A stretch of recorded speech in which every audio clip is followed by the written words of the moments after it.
It's a very warm and very humid night in Kansas City. A chance of rain later on. Sunday night baseball on ESPN. The Boston Red Sox and the Kansas City Royals. Hello, everyone. As you probably know by now, Roger Clemens was scheduled to work tonight, but the commissioner upheld the suspension on Friday.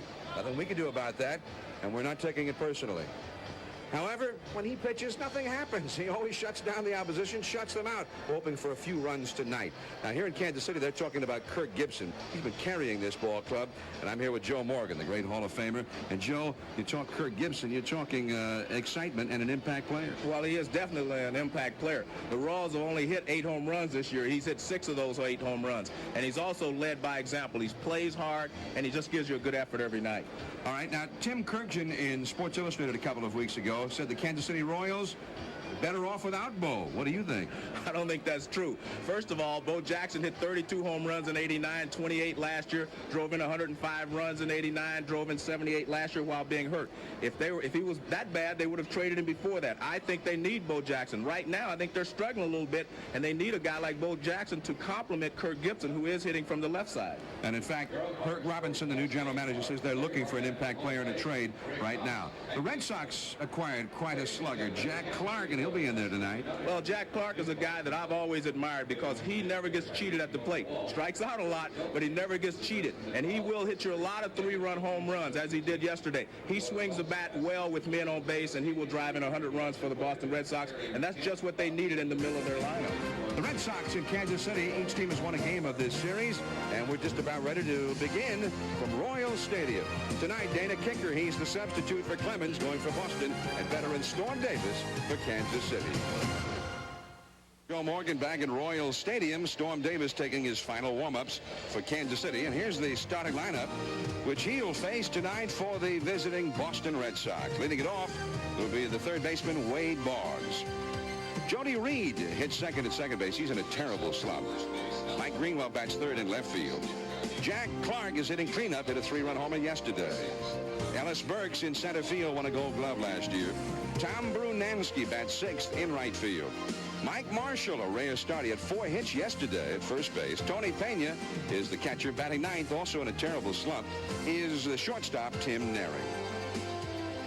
And on the mound, 2-1 this year, Storm Davis, and Joe Morgan coming off a shutout in his last start. And it's an unusual situation, John. We have a pitcher who throws the basic pitches, fastball, curveball, and a change.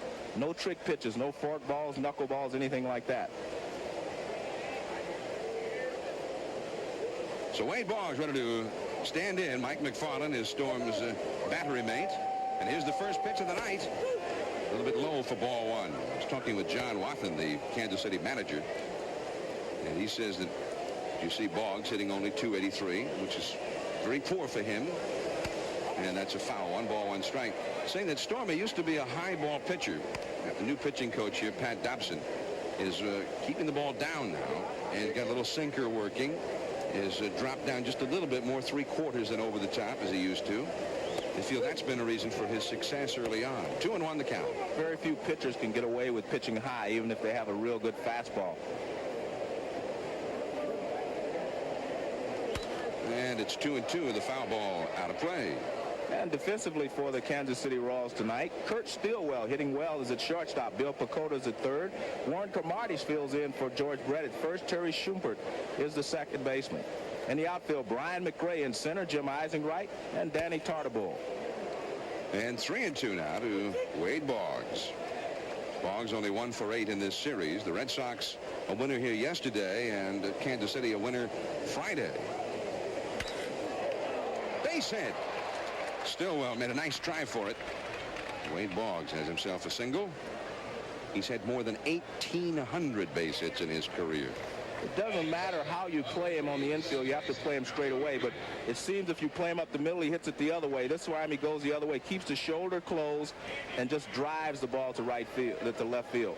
Stillwell got a good jump on the ball. Actually, you could see him kind of slide stepping to his left, which helps him time the pitch, but could not get there in time.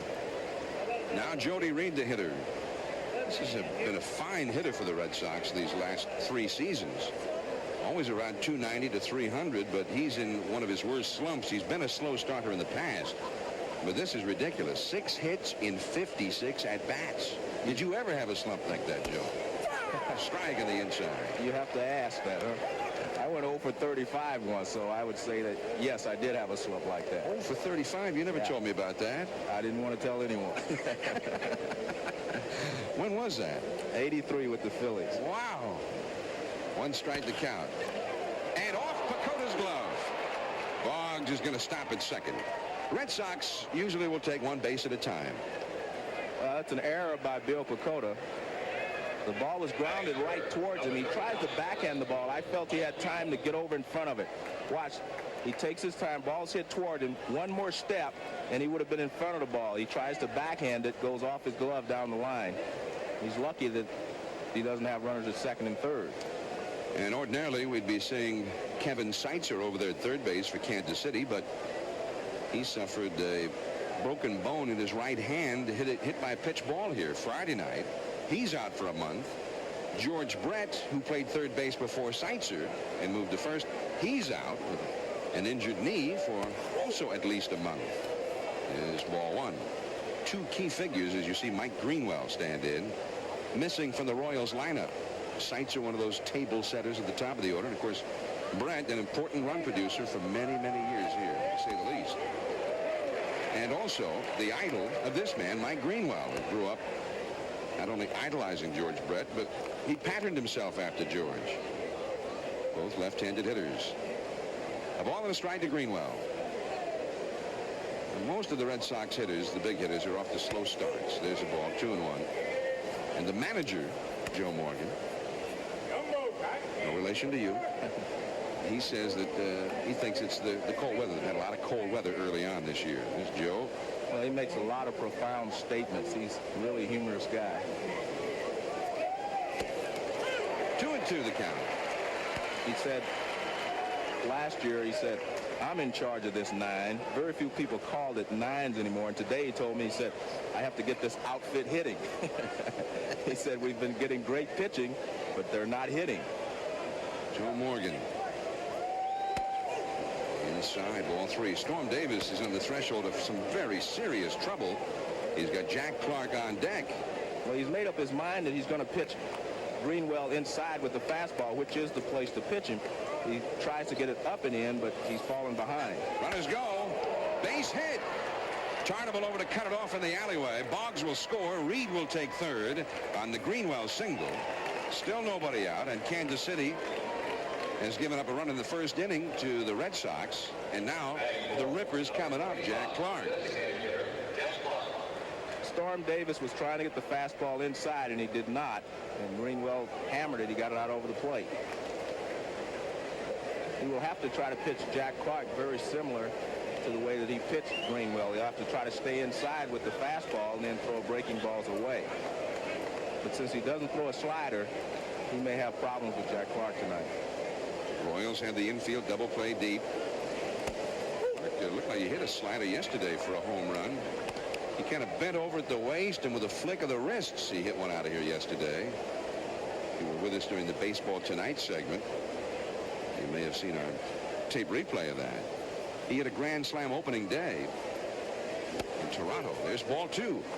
And then for the next 14 games until yesterday, he had only 3 more RBIs. So he'd been in a slump and was so frustrated that Friday night, after striking out here, he went down into the dugout, into the little bathroom adjacent to the dugout, and he destroyed it with his bat. They hadn't seen that here since the 1985 World Series, when Joaquin Andujar did the same thing after he was ejected from the 7th game of the World Series. 3-0 to Clark. This is familiar. He walks a lot. Well, this is a situation I think he should be hitting, but he wasn't. Now the bases are loaded with nobody out. John Wathan sends his pitching coach, Pat Dobson, out to the mound. This is the early part, Joe, of a 10-game homestand for the Royals after they struggled on the road. And it seems to be an important early season homestand for them, coming off the terrible year last year, to get something established. Well, go 7-3 or something in this homestand. It'd be a real impetus for them, showing themselves perhaps that last year is all over with. Well, they're going to have problems at the beginning of the season. I could foresee that at the beginning, especially when you lose a George Brett and a Kevin Seitzer, guys you count on to help carry a ball club. Kirk Gibson has been carrying them, but he's the only guy in there right now that can carry a team by himself for any period of time. That's why they're looking for an impact hitter from the right side, a guy like Bo Jackson. Ellis Burks, the Red Sox on the threshold of a big inning. And there's ball one. Here's Burks off to a real slow start, only 4 RBIs, but he's been an excellent clutch hitter in his young career. Royals looking for the double play. 1 run is already in. On the outside for a called strike. There's Jody Reed. He reached on an error. He's at third base. Mike Greenwell, who singled home a run at second base, and Jack Clark, who walked, is at first base. Nobody out. From the stretch, the pitch. Fastball is low, 2-1. Brunansky on deck. When you get into this power, as John Wathan well knows, get into the Red Sox power, you're in it for a while. Greenwell, Clark, Burks, Brunansky, Marshall.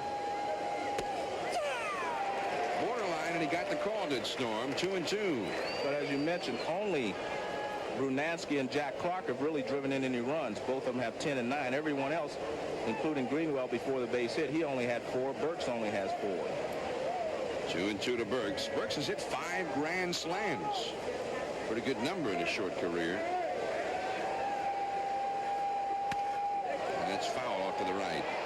Now, Pat Dobson told me that Storm has been working on a slider. He will throw it occasionally, which he never did in the past. Well, Storm told me before the game today he wasn't going to use the slider, and he hasn't thrown one so far. He said he was just going with the fastball, curveball, and the change. Still 2-2 to Burks. That's a little pop fly. Who's going to get it? Look out! Tarnable's got it. And the runners will hold.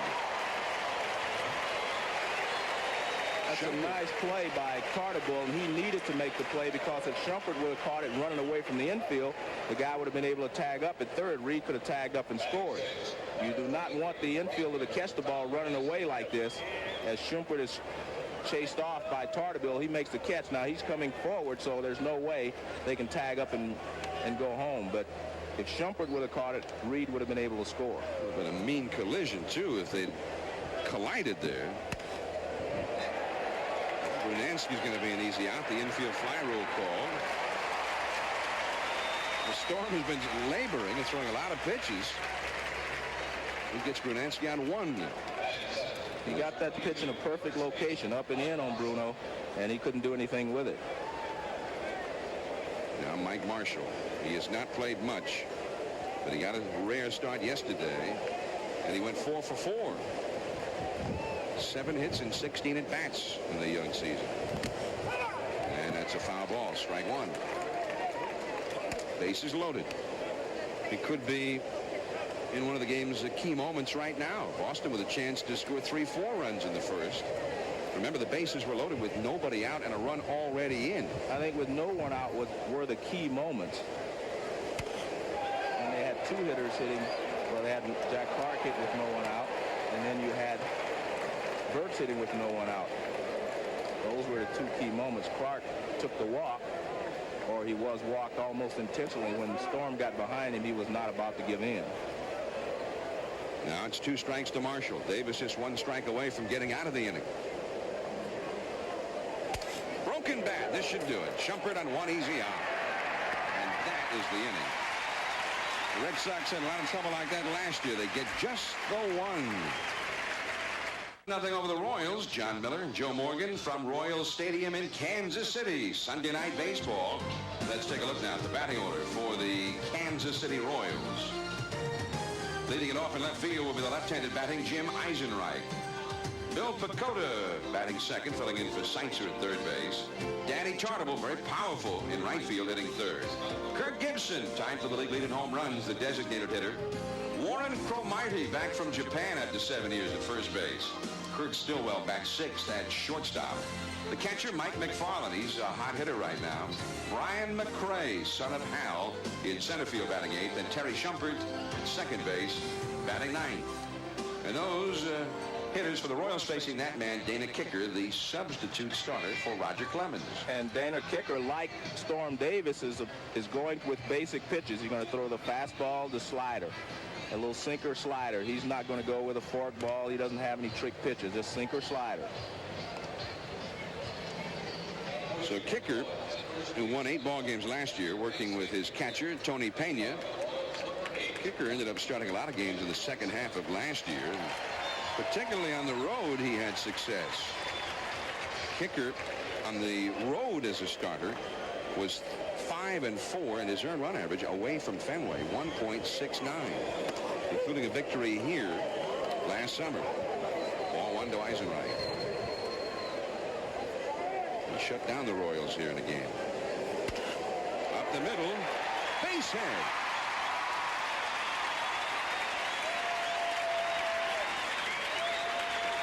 That is an AstroTurf base hit. Ground ball up the middle, and it picks up speed as it goes through the infield. And your middle infielders have to run at a different angle so they can't cut the ball off. Eisenreich, pretty straight up hitter, doesn't try to drive the ball, it just kind of grounds it right back through the middle. Good AstroTurf hitting. Now Bill Pecota, the hitter.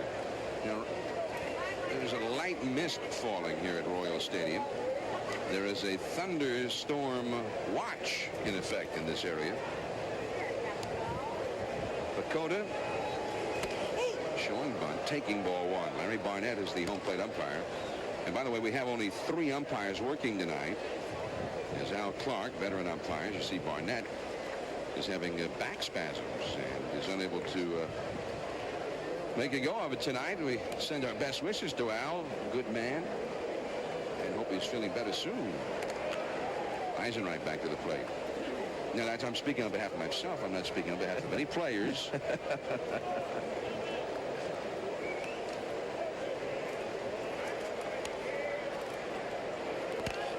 Foul ball, 1 strike to Pecota.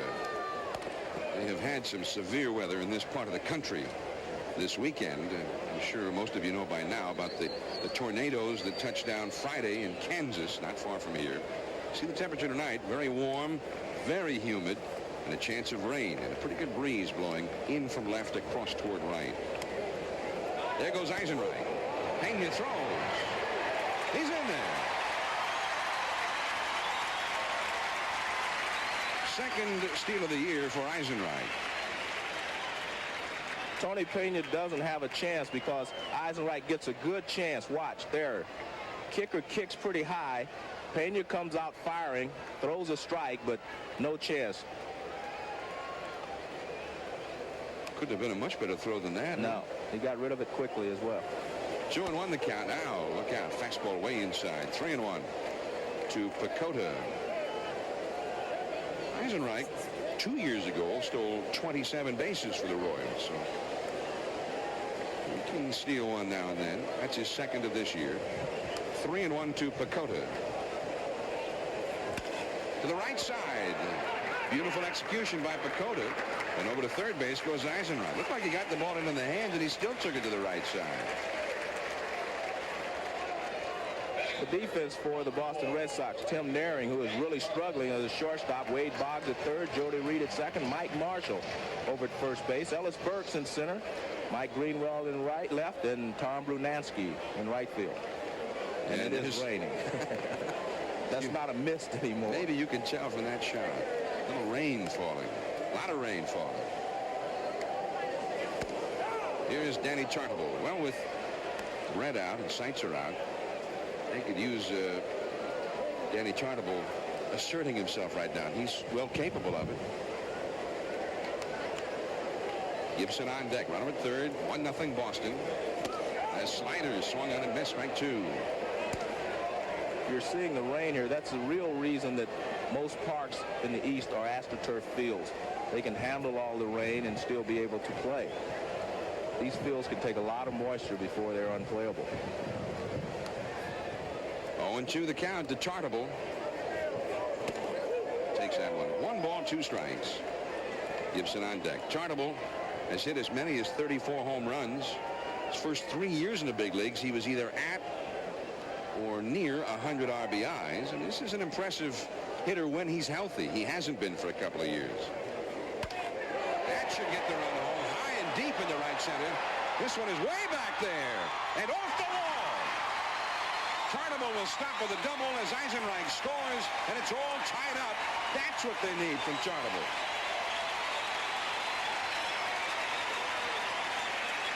In 1987, Tarnable drove in 101 runs. In 88, he drove in 102. So he is capable of driving in a lot of runs, and he will hit a lot of balls to right center field. His swing is a little long, so he catches the ball late every once in a while. And this is good illustrations. Long swing, drives it out in the right center field. Off the wall, Brunansky could not get there in time. Now here is the red-hot Kirk Gibson. 6 home runs already this year. Tarnable at second, 1 out. Strike on the breaking ball, 0-1. As Joe mentioned at the outset of the telecast, the Royals as a team have hit 8 home runs. Gibson has hit 6 of those. Tied for the American League leadership in that category. Hit 4 of them in 4 games this week. In the dirt for a ball, 1-1. Royal Stadium is actually a big ballpark, so it's not easy to hit a lot of home runs here unless you pull it right down the line. Very large outfield gaps. And the ball doesn't carry that well here normally. The wind may be blowing out a little bit today. You can't really tell with these flags all the time, but it may be blowing out.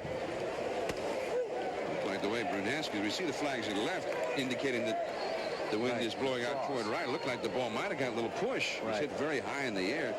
Brunansky acted like he didn't think it was going as deep as it was, as it did. 2-1 to Gibson. Gibson has his feet spread very, very wide apart. You don't see many hitters do that. You have to be strong to hit from that position because you're not using your legs or the lower part of your body to get your bat started. Jody Reed will throw out Gibson as Tarnable takes third. 2 down. When you spread out like that, you use the upper part of your body only. On that swing, he just swung with all arms. A lot of times, you watch, he just uses his arms, all arms right there as he comes over the top. And you have to be very strong to hit with just the upper part of your body. Would you recommend that he get some different kind of a stance? I wouldn't recommend anything to Kurt. He knows what he wants to do. He's had a hot week with that stance. Because he's strong, he can get away with it. I think you have to be real strong to hit from that position. Oh, you think he's strong now? Oh, yes. Name me a couple of guys stronger in baseball. Couldn't be too many. No, not very few.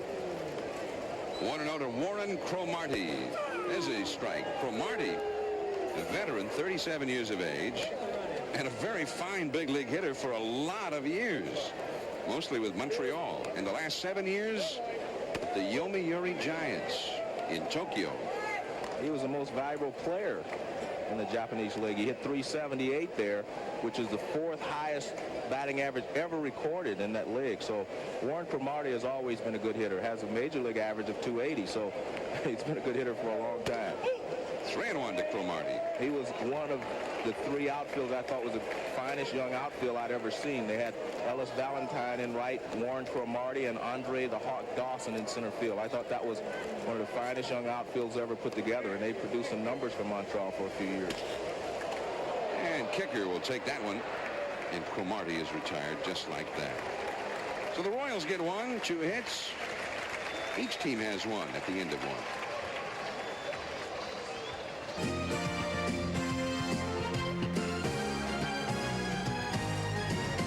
Sunday Night Baseball from Kansas City.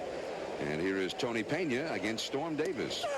Strike 1 with the little breaking ball. Pena hitting 8th in the order, to be followed by Naring and then Boggs. Pena off to a slow start.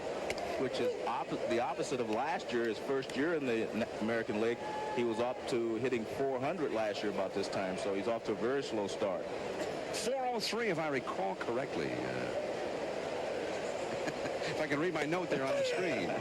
That breaking ball's in there. Strike 2. 1-2 to Pena.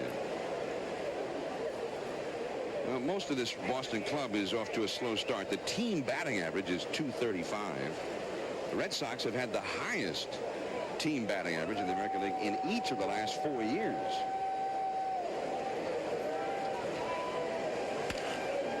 Jammed him. Stillwell throws him out. This series beginning Friday. You see the Red Sox jumped off to an early lead against Boddicker, but late in the game the Royals came storming back and won their third straight game, each one of them coming from behind. Boddicker got the win. Then yesterday Kansas City almost made a great comeback in the ninth inning. They had Gibson up there down by 2 in the ninth when Reardon struck him out to end it. And Gibson homered at that point. The Royals would have won. A couple of men were on. And when it's 6-1 going into the inning, and if you're Joe Morgan, the manager of the Red Sox, that's not what you're looking at in the ninth. Not what you're hoping for. There's Naring. Ball 1. Now, Joe, he's 0 for 27. Now, did you ever have a slump like that? You want to keep reminding me, huh? Hey, he's got a ways to go before he catches mine, 0 for 35. Well, when you're in a slump like that, yeah. I mean, is there a time where you say to yourself, hey, I can't do this anymore? No, I never thought that way because I actually hit the ball hard during my stretch, and I think I only struck out twice. So there were a few good plays made behind me, hit a lot of line drives at people, but, you know, that's the way the game goes. Well, Naring himself earlier on in the slump was saying, hey, I'm hitting the ball well right now. Well, then it starts to play on your mind a little bit. 1-2 the count. 1-1 tie, second inning. They lifted Naring yesterday in the 6th inning for a pinch hitter. Well, when you're 0 for 27, they may lift you anytime. 2-2 the count. You know, Frank Robinson, another Hall of Famer, great home run hitter, great hitter, said he had like an 0 for 21 or 0 for 23, something like that, the worst of his career. Look out. 3-2. And he said as it went on and on, after a while he thought to himself, I've lost it. Well, I disagree. I never thought I'd lost it because I'd, you know, done well for my career, but it looks like there's 20 guys out there with gloves on when you're hitting them. Well, look at all these guys. Yeah. 2 of them right there, and the one of them, Cromartie, takes it for the second out, and it's 0 for 28. Now, here's a guy who didn't have slumps like that. No, but I guarantee you he will have one before his career is over. But look at that, 345. He can handle a slump. 345 average. But you know the great thing there is Kirby Puckett. He's the only right-handed hitter on that list there. By the way, Mattingly there, 317. We'll see him next Sunday night. That's our next game. The Yankees will be at the Kingdome to face Ken Griffey Jr. and a guy who is going nuts right now, Edgar Martinez. I'm anxious to see him. He's hitting .435. Mariners, the streaky team of April this year. They lost 6, and his Boggs takes ball 1. Then they won 8, and today they lost their 5th. They're about due for a long winning streak again by the time we get there. Nice change up there by Storm Davis. Storm Davis has really pitched well after he got in trouble in the first inning. He is spotting the ball very well in on most of the hitters and then going away with the off-speed pitches. There is another fastball in on the hands of Boggs, and he really tied most of the hitters up to get out of the first inning. He jammed the last 2 hitters with the bases loaded. So he's actually pitching very well. He just had the error behind him, got him in trouble in the first inning. And Wade almost took it right out of the glove of McFarland there. 1-2 to Wade Boggs. Next Sunday, the Yankees and the Mariners. Mattingly and Ken Griffey Jr., Ken Griffey Sr., for that matter. The Yankees looking to be improved this year. Roberto Kelly, Kevin Moss. 2-2 to Boggs. The picture we're showing you, you get a good idea of how he's trying to pitch Boggs. He was inside, then outside, and then back inside. That's the way you have to pitch Wade Boggs. You have to keep him adjusting to your pitches. That will go foul down the left field line. And he really hit it. Look how deep that went. That had home run distance, but very much foul. It just took off. When Dobson came out to the mound in the first inning and talked to Storm Davis, since that time he's retired 5 straight hitters. 2-2 pitch. Ooh, a close one. Only guys like Wade Boggs could take pitches like that. Only guys that know the strike zone very well. Most hitters would go after that with 2 strikes. And that helps him over the course of a year, probably about 15 to 20 points on his batting average. And a base hit. Is that what you're talking about? Wade Boggs, 2 for 2 now. Took the close one and then whacked the next one right through there. When you can take the close pitches, the pitcher has to get more of the plate. This is a tough pitch. It's away. It's not down like he wanted it, but it is away, and all Boggs could do is reach out.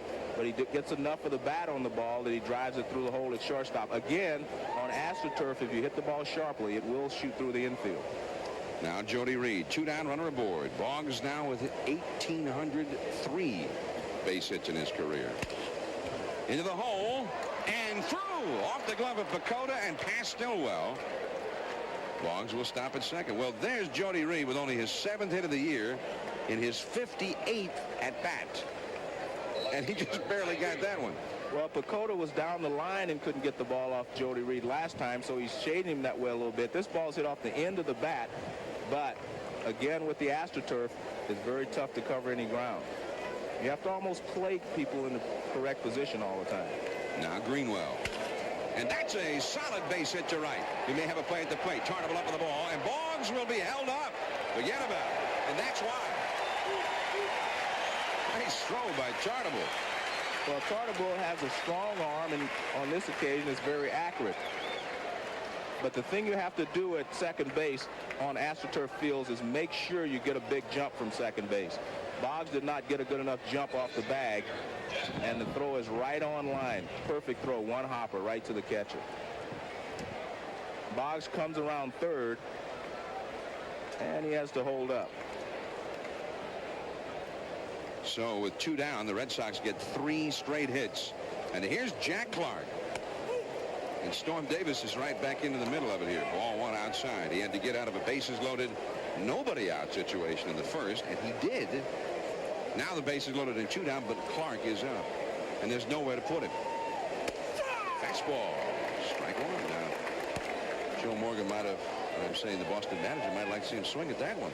Well, it looked like a pretty good pitch away from him. Jack was probably looking for something that he could get 4 runs on. He's hit 8 grand slams. Strike 2, a fastball. Seems to be guessing now. There's Boggs at third. Jody Reed at second. And Greenwell at first. All 3 ready to go in anything here. It's a 1-1 tie in the second. Most hitters will tell you they do not guess. They look for a pitch. Well, there is a thin line of difference there. I guess you're right. 2-2. I'm looking for you being right on that one anyway. Let me say that. 2-2 to Clark. He walked in the first inning, and that loaded the bases. You see that graphic? He has 25 home runs for 4 different teams. And this should do it. Pacoda will go to Shumpert, forcing Greenwell, and Boston has left 6 men on already. It's 1-1. Think of beautiful Royal Stadium. You always think of its famous fountains. Here's a different look from the inside, where Kenny Pepin oversees the operation of approximately 355,000 gallons of water. He gets to attend every Royals game, too. This is the 18th season, and I haven't seen a ball game yet because we're stuck underground out here. I guess he doesn't get to see that either. At the end of every night game, they have that light show spectacular with those fountains here at Royal Stadium in Kansas City. And in fact, we're getting it there and from the heavens at the same time. It's an all-water show now at Royal Stadium, and George Thomas' grounds crew is bringing the tarp out, and the fans are heading for cover as severe thunderstorm. It's a severe thunderstorm watch in this area. Some outlying areas around Kansas City. There's George Thoma, the czar of the grounds crew here. But his reputation comes from working with natural turf fields, and he has commercials here with how he does it. Does such a great job on the natural turf fields. He shows how to grow it and everything. Great guy. You're talking about the water show. You're talking about great jobs in baseball. That has to be one of the worst jobs in baseball. You can't get a chance to see. Most people that work in the baseball stadium, they get a chance to see the games, at one time or another, throughout the telecast. But here, the guy underground never gets to see a game. In 18 years, they're going to have to get another job. He gets a free pass for every game, and he never gets to watch one. Right. They're playing out here, and you never get a chance to see it. So in a rain delay on Sunday Night Baseball, off to a promising start, 1-1, and we will return to Kansas City, it is raining right now, and we're in a rain delay situation, which is something we don't like to be in during Sunday night baseball. I'm John Miller. That's me. This is Joe Morgan, the Hall of Famer. And we're glad to be here, but it's bad weather. Now, Friday night, as we mentioned a little earlier, they had 23 tornadoes touch down over in Kansas, not far from Kansas City here in Missouri. And the terrible tragedies over there. You probably saw some of the awful sights on the various evening newscasts. And we're having some severe weather again in this part of the country. This area, a thunderstorm, a severe thunderstorm watch is in effect. Well, the rain has fallen. We're told, Joe, we may get about 20 minutes of rain here and then maybe be safe for about an hour and a half after that, maybe long enough to get most of this game in. Well, they've had 37 rainouts in the 18 years here at Kansas City. They had 3 last year, so about 3 a year. This is probably not going to be one of them. All right. Now, Roger Clemens would have pitched tonight, but the suspension, which he is now serving, was upheld by the commissioner, Fay Vincent, on Friday. And, Joe, your thoughts on that? Because some interesting things came out. He had the lip reader come in, professional lip reader, look at the videotape from CBS during the playoffs last year. And she basically corroborated much of Clemens' story from what I understand, that he didn't say the things that he was supposed to have said to Terry Cooney. Well, I think it was interesting because the commissioner, Fay Vincent, said that he was really upholding the suspension because he bumped the umpire and things that happened after he was kicked out of the ball game. I think maybe he understood that Clemens did not say some of the things that he was supposed to have said, and therefore that was excused. But he did not excuse the fact that he bumped umpire Jim Evans, and you can never bump an umpire. Now, the idea, as you see the Boston lineup card there with Clemens' name on it, he's not taken off the roster. He's back home right now, but they still list him as one of the active players. At any rate, Clemens, of course, might not have been kicked out of that game had he said the things that well, if Cooney thought that he said the things that he did say. Well, maybe, I'm sure Cooney thought he said what he thought he said, but I mean, that's a tough situation because if you can't hear exactly what the guy said and you have to read lips, you know, it's awfully tough. I was at that ball game. I didn't know anything was going on until he was kicked out of the game. So it was a very unfortunate situation. It really hurt the Boston Red Sox last year, and I thought it was very bad for baseball as well. A lot of people had come to see Roger Clemens pitch that particular game, and they went home disappointed. And the one thing that sticks out, and nobody seems to talk about it, Tuesday night, by the way, we get the Yankees and the Athletics coming up on ESPN. That's the second ball game of our doubleheader Tuesday night baseball. Rickey Henderson today tied Lou Brock for the all-time stolen base leadership. That is Oakland's next game Tuesday night, so maybe he'll break the record Tuesday. And let's go right now to Chris Berman back at our studios to talk about that very thing. First and second innings. Storm Davis, who pitched a shutout last Tuesday, already with 53 pitches tonight in 2 innings. And now after the 2-hour rain delay, he is going to be removed from the game. Tom Gordon, it appears, will come on and pitch in the 3rd inning. But we're back here at Royal Stadium, and there is Dana Kiecker, the Boston starter, and he's been throwing for the last 9 or 10 minutes out there already. And he has pitched just 1 inning in this game, throwing 20 pitches in the 1st inning. We've got a 1-1 tie. The Royals scoring on a single by Eisenreich, a steal of second, and a Danny Tartable double. And then as the Royals were about to bat in the last of the second against Kiecker, that's when the rains came. That's now 2 hours and 2 minutes ago, so a very long delay here. There's Joe Morgan, the Boston manager, waiting it out. And our Joe Morgan is here. And Joe, before the game, that Joe Morgan was saying that he'd like to see Kiecker go 9 tonight. The bullpen's been rather beat up lately. And although Kiecker has not started a game this year, has not worked more than 3 innings in a regular season game, he did work 5 innings one time in a spring training game. He'd like to see him give him a lot of innings here tonight. He's not counting pitches, and he's just counting on his lucky stars that maybe the Kiecker will give him 8 or 9 tonight. Well, I think anytime you send a guy to the mound, you hope that he will go 9. It's not realistic to think that Kiecker can go 9, and because as long as he's gone is 3 or 4 innings so far this season. So he's going to let him go as long as he can go and see what happens. So Roger Clemens, who would have gone tonight, but he is serving a suspension, 4-0 and a .28 ERA, and was working on a 30-inning consecutive scoreless streak. Now you see Kiecker, who has not had a start, with a 3.86 ERA, but he had some success as a starter last year, and that included a ball game here at Royal Stadium, a ball game he won against Kansas City. 8 1/3 innings, only 1 run and 6 hits allowed back on July the 20th, and he had a lot of success on the road as a starter last year for the Red Sox. So here we go. Not many folks left at Royal Stadium. We had a good crowd when we first started the game, but that was 2 hours and 40 minutes ago. So here is Kurt Stillwell. He is hitting 6th in the order, and he will lead it off in the last of the second. And you can see there a 3.46 average. He has been a hot hitter for the Royals. And here we go. Sunday night baseball underway again. Late night tonight. So a 2 hour and 3 minute rain delay will be the official length, I think. The time was out. There's a called strike. This is Larry Barnett. 1 ball, 1 strike. Kiecker seems to have about the same velocity that he had when he started the ball game. And it's awfully tough to sit for 2 hours after you've thrown 1 inning or warmed up in the bullpen and come back out and do the same thing. 1-2 the count. Dana Kiecker from a little small town in Minnesota. And he grew up not far from where Boston Red Sox catcher Terry Steinbach grew up. Here's the 1-2 pitch outside, 2-2. I understand we got the radar gun on Kiecker that verifies what your thoughts were about it. Well, he threw 87 in the first inning. He starts off here with 86, so he did lose a little bit, I guess. Here's the 2-2 pitch. Foul away.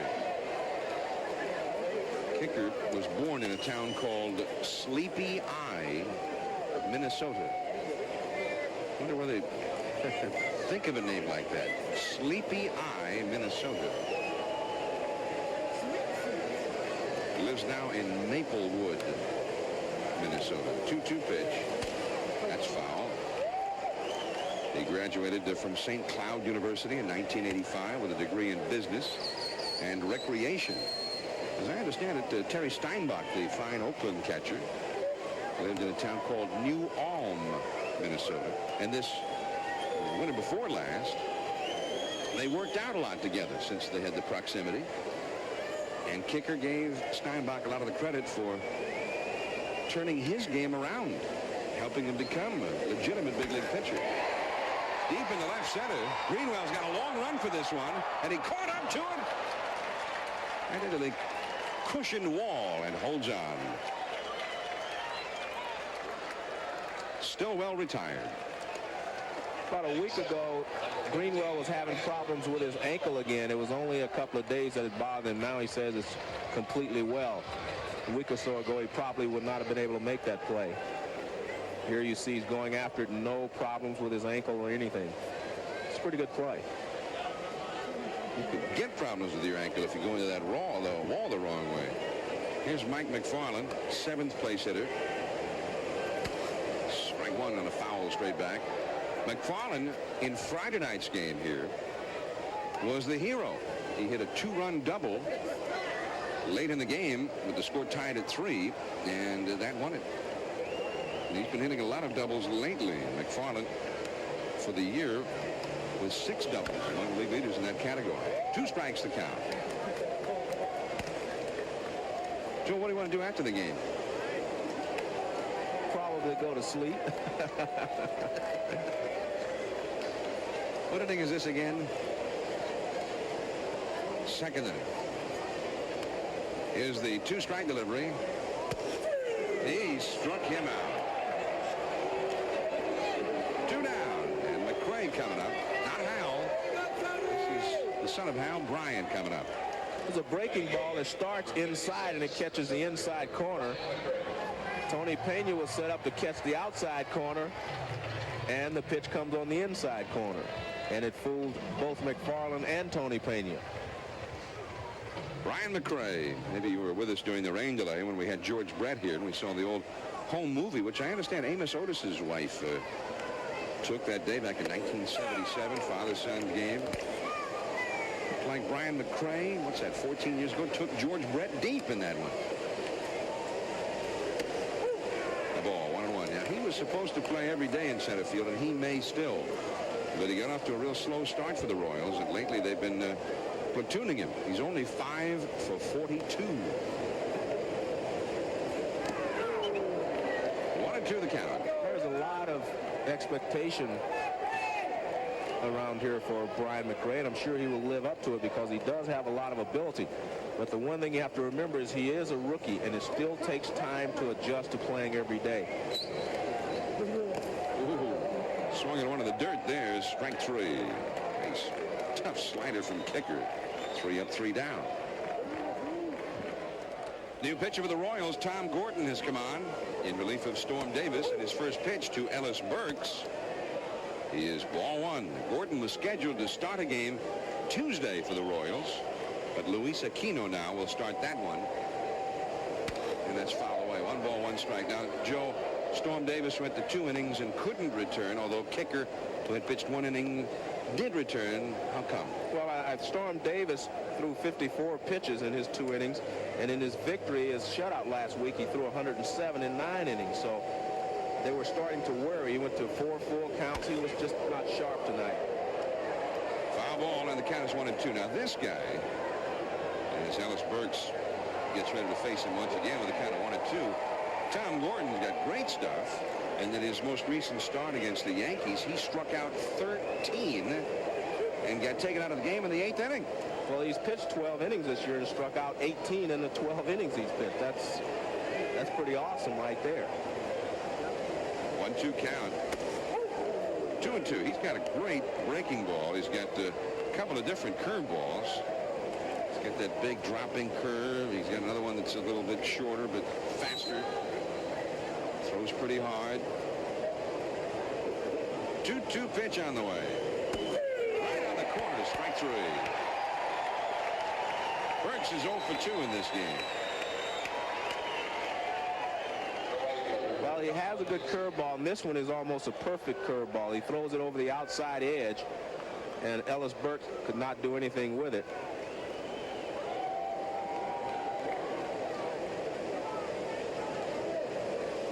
We're in the 3rd inning, 1-1 tie. Here is Brunansky, who popped the second in the 1st inning. Strike 1. Gordon was so impressive against the Yankees at Yankee Stadium last weekend. Jesse Barfield said, he's the number 5 starter? You got to be kidding. He's got the best stuff of any right-hander I've seen since I've been in the league, and that's no joke. Well, he does have a good curveball. I don't think he has the best fastball in the league. Maybe he hasn't seen Roger Clemens or some of those guys lately, but he has a good fastball, but he has a great curveball. The 1-1 pitch. 2-1. Gordon is a guy who, despite that great performance at Yankee Stadium, might not even be in the rotation 10 days from now or so if Mark Gubazov is activated from the disabled list. Just missing. 3-1.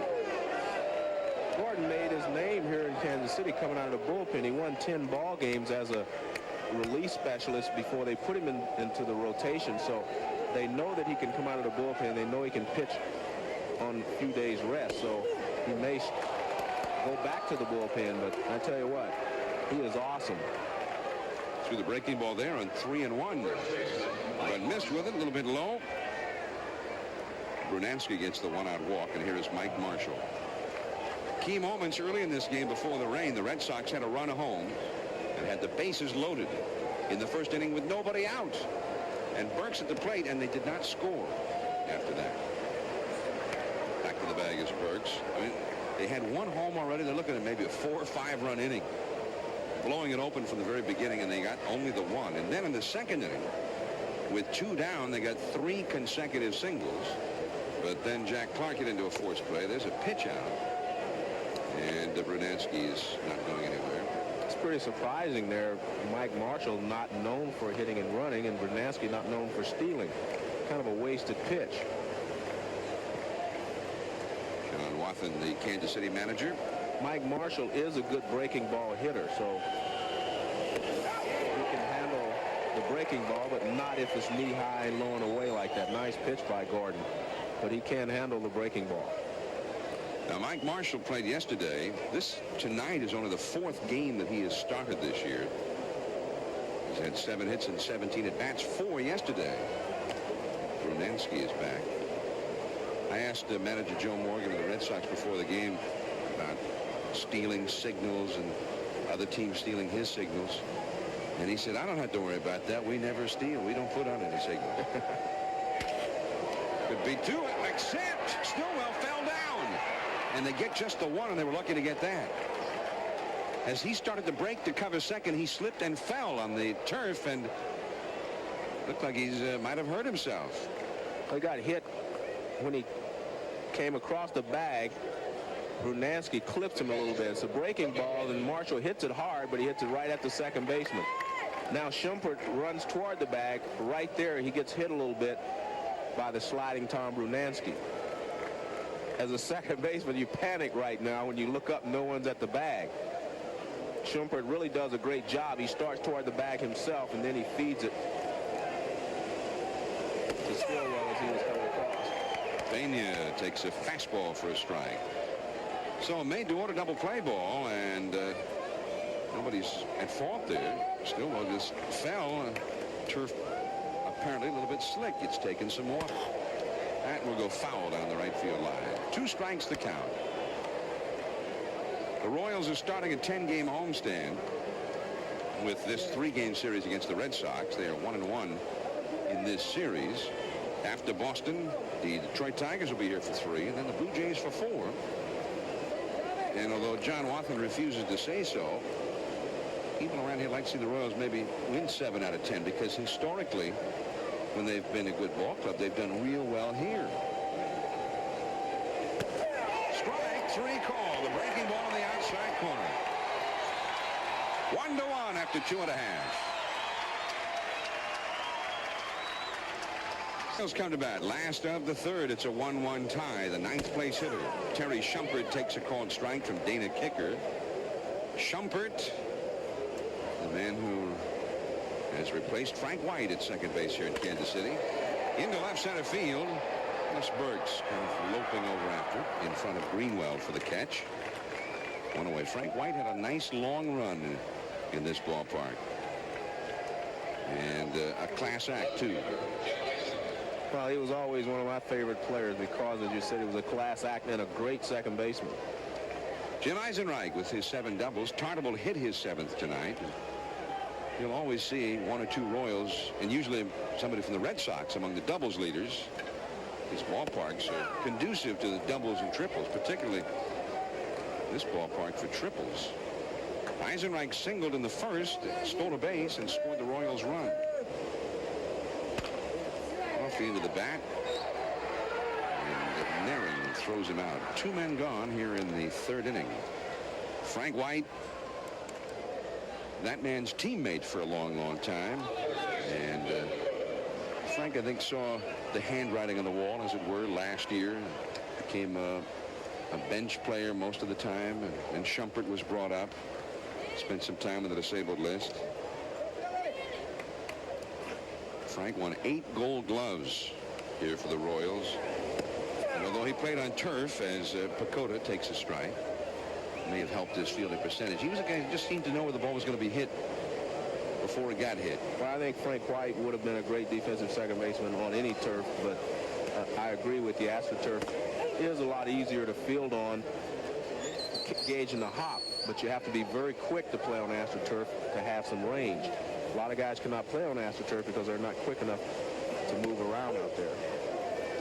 AstroTurf puts a lot of premium on speed and quickness, and those are the types of guys that are fit for AstroTurf. That's why the St. Louis Cardinals were so good for so long, and the Kansas City Royals a few years back. 3-1 the count to Pacoda. Tartabull would be next. 2 down, nobody on in the 3rd. The Royals had great stability here for a long, long time. You looked out there year after year. Brett was at 3rd. White was at 2nd. Wilson was at center. Ball 4. Pacoda takes the walk. And these things have been changing these last few years here in Kansas City. Even the general manager has moved on. John Sherholtz, who was a class act himself and had great success here, he has moved on, resigning from the Royals and taking the reins of the Atlanta Braves. And he's had pretty good success early on with that club. Saw John here tonight. His replacement here, Herc Robinson.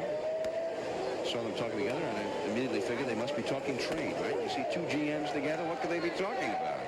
Well, for sure, Sherholtz would know a lot about the players here. I don't know how much Herc Robinson would know about the Atlanta Braves players, but Herc probably has some guys here or in the farm system that he'd like to take with him, I'm sure. Sherholtz, I should say. Chartable hits one high and foul. He's got excellent power to all fields. And the Royals, you know, before they played the second game of last year, Chartable was standing in the outfield, shagging fly balls during batting practice, and he was just standing there, and he felt a sharp pain in his leg. He thought he'd been hit by a line drive or something. Just a freak thing. He tore a muscle, and then missed almost 6 weeks after that. And they had the terrible start anyway, but that was a real crucial blow to their chances right away. I mean, they need him healthy and getting those 100 RBIs again. He suffered muscle tears in each leg last year and ended up playing in only 88 games. Pretty good numbers for 88 games, actually. Tartabull was a second baseman when he first came to the major leagues with Seattle. Not a very good one either. Well, there aren't a lot of real good ones. He was no Frank White over there, I'll say that. Like Dick Williams was his manager. Pacoda's over at first in Seattle at that time, and he moved him to the outfield toward the end of that year, and that wasn't working very well either. Strike three. Kiecker's got that slider working. One man left. We go to the fourth, 1-1. Top of the fourth inning, and Tim Naring leads off for the Red Sox. Takes the little curve ball there from Gordon for strike one. Naring popped to first back in the second. He is now 0 for his last 28. One strike the count. That curve is too high. 1 ball, 1 strike. It's easy for you to call it a little curve ball from up here. A little curveball, yeah. Big bite. Yeah, it's a little curveball.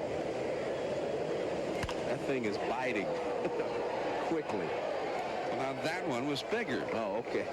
That was a big curveball. Other one was little. Oh, okay. That first one. Give me a replay, somebody. When you watch him, two things happen when a guy has a very good curveball. Either you're fooled by the speed or the break. His fools you more by the break because he's throwing it pretty hard. So it's not like a changeup curveball. It's real hard, like his fastball. McFarland. No play. Ball is up behind the net.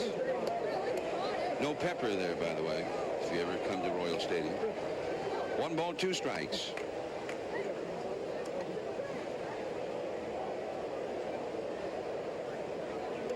Wade Boggs and Jody Reed will follow after Naring will go to the top of the order. They have real high hopes for Naring, but he's in the worst slump of his career right now. 1-1 in the fourth inning. Red Sox have 5 hits. The Royals have 2. Red Sox have left 7 men on base already. Very high. 2-2 the count. Boston left the bases loaded in the first and again in the second. Yesterday, Boston left 13 men on in the game. Now it's 3-2. Can't get the fastball over.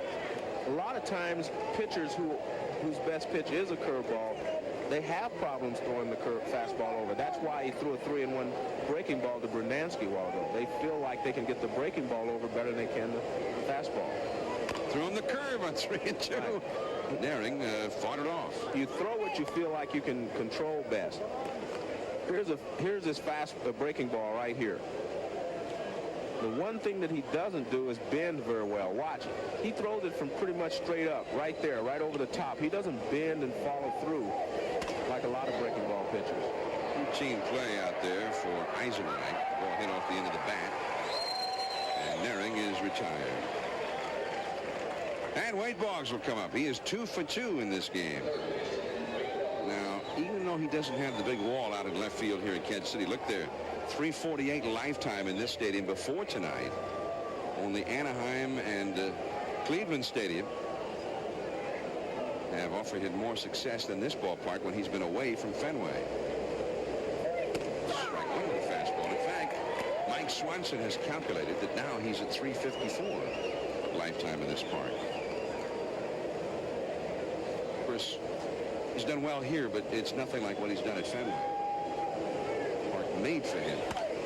Foul away, 2 strikes.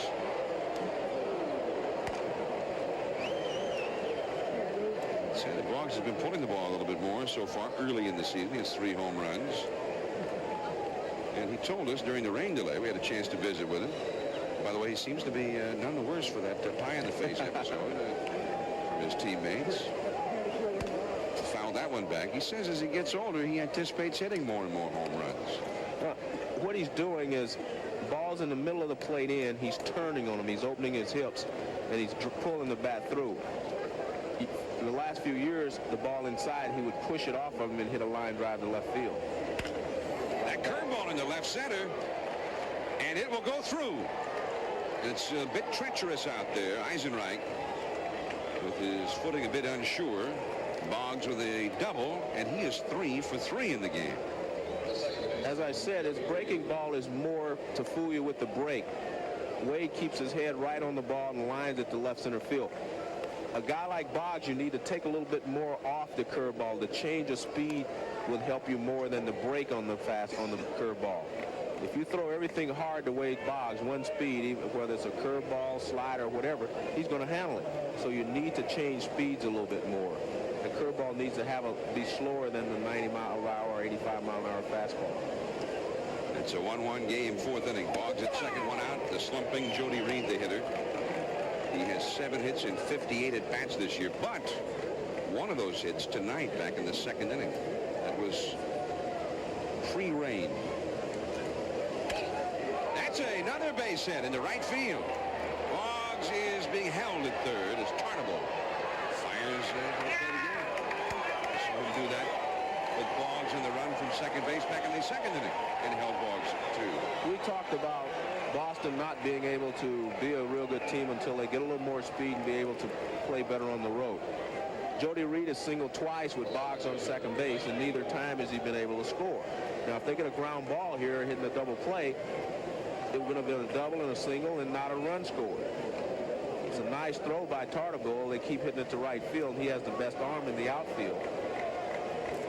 But you have to be able to score on base hits.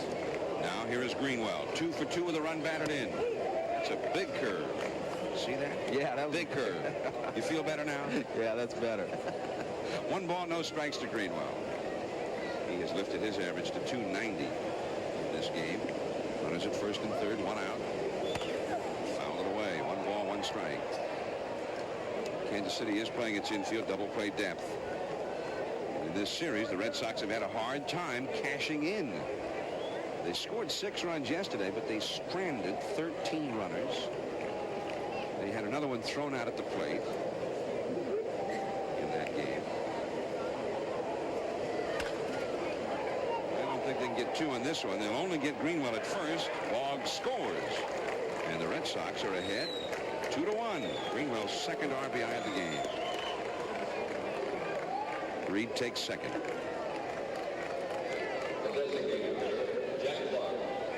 Now Jack Clark will come out. Clark walked in the first and then in the second with 2 down, bases loaded against Storm Davis. He hit into a force play to end the inning. So he is 0 for 1. Now when we interviewed him during the rain delay, Joe, he just seemed like a sweet, calm, lovable guy. Well, he is. He just gets upset every once in a while. If you strike out 7 or 8 times in a row, you get a little bit upset too. Ball 1 outside. Just seems like a teddy bear. He's not quite a teddy bear, but he is a nice guy. It did seem like, when we put the question to him by Tony Gwynn, that he sounded like he wanted to bury the hatchet. And Jack's not a guy that carries a grudge. I've known him for a long time. 2-0 the count. But he's also a guy that doesn't back down. If something is not right, Jack will say it's not right. Some people may not like that when he speaks his mind or he speaks what he thinks is the truth. They may not agree with it. Right. So, I mean, that's their prerogative, and he doesn't mind you disagreeing with him. But he's not going to change his opinion just because you do not agree with him.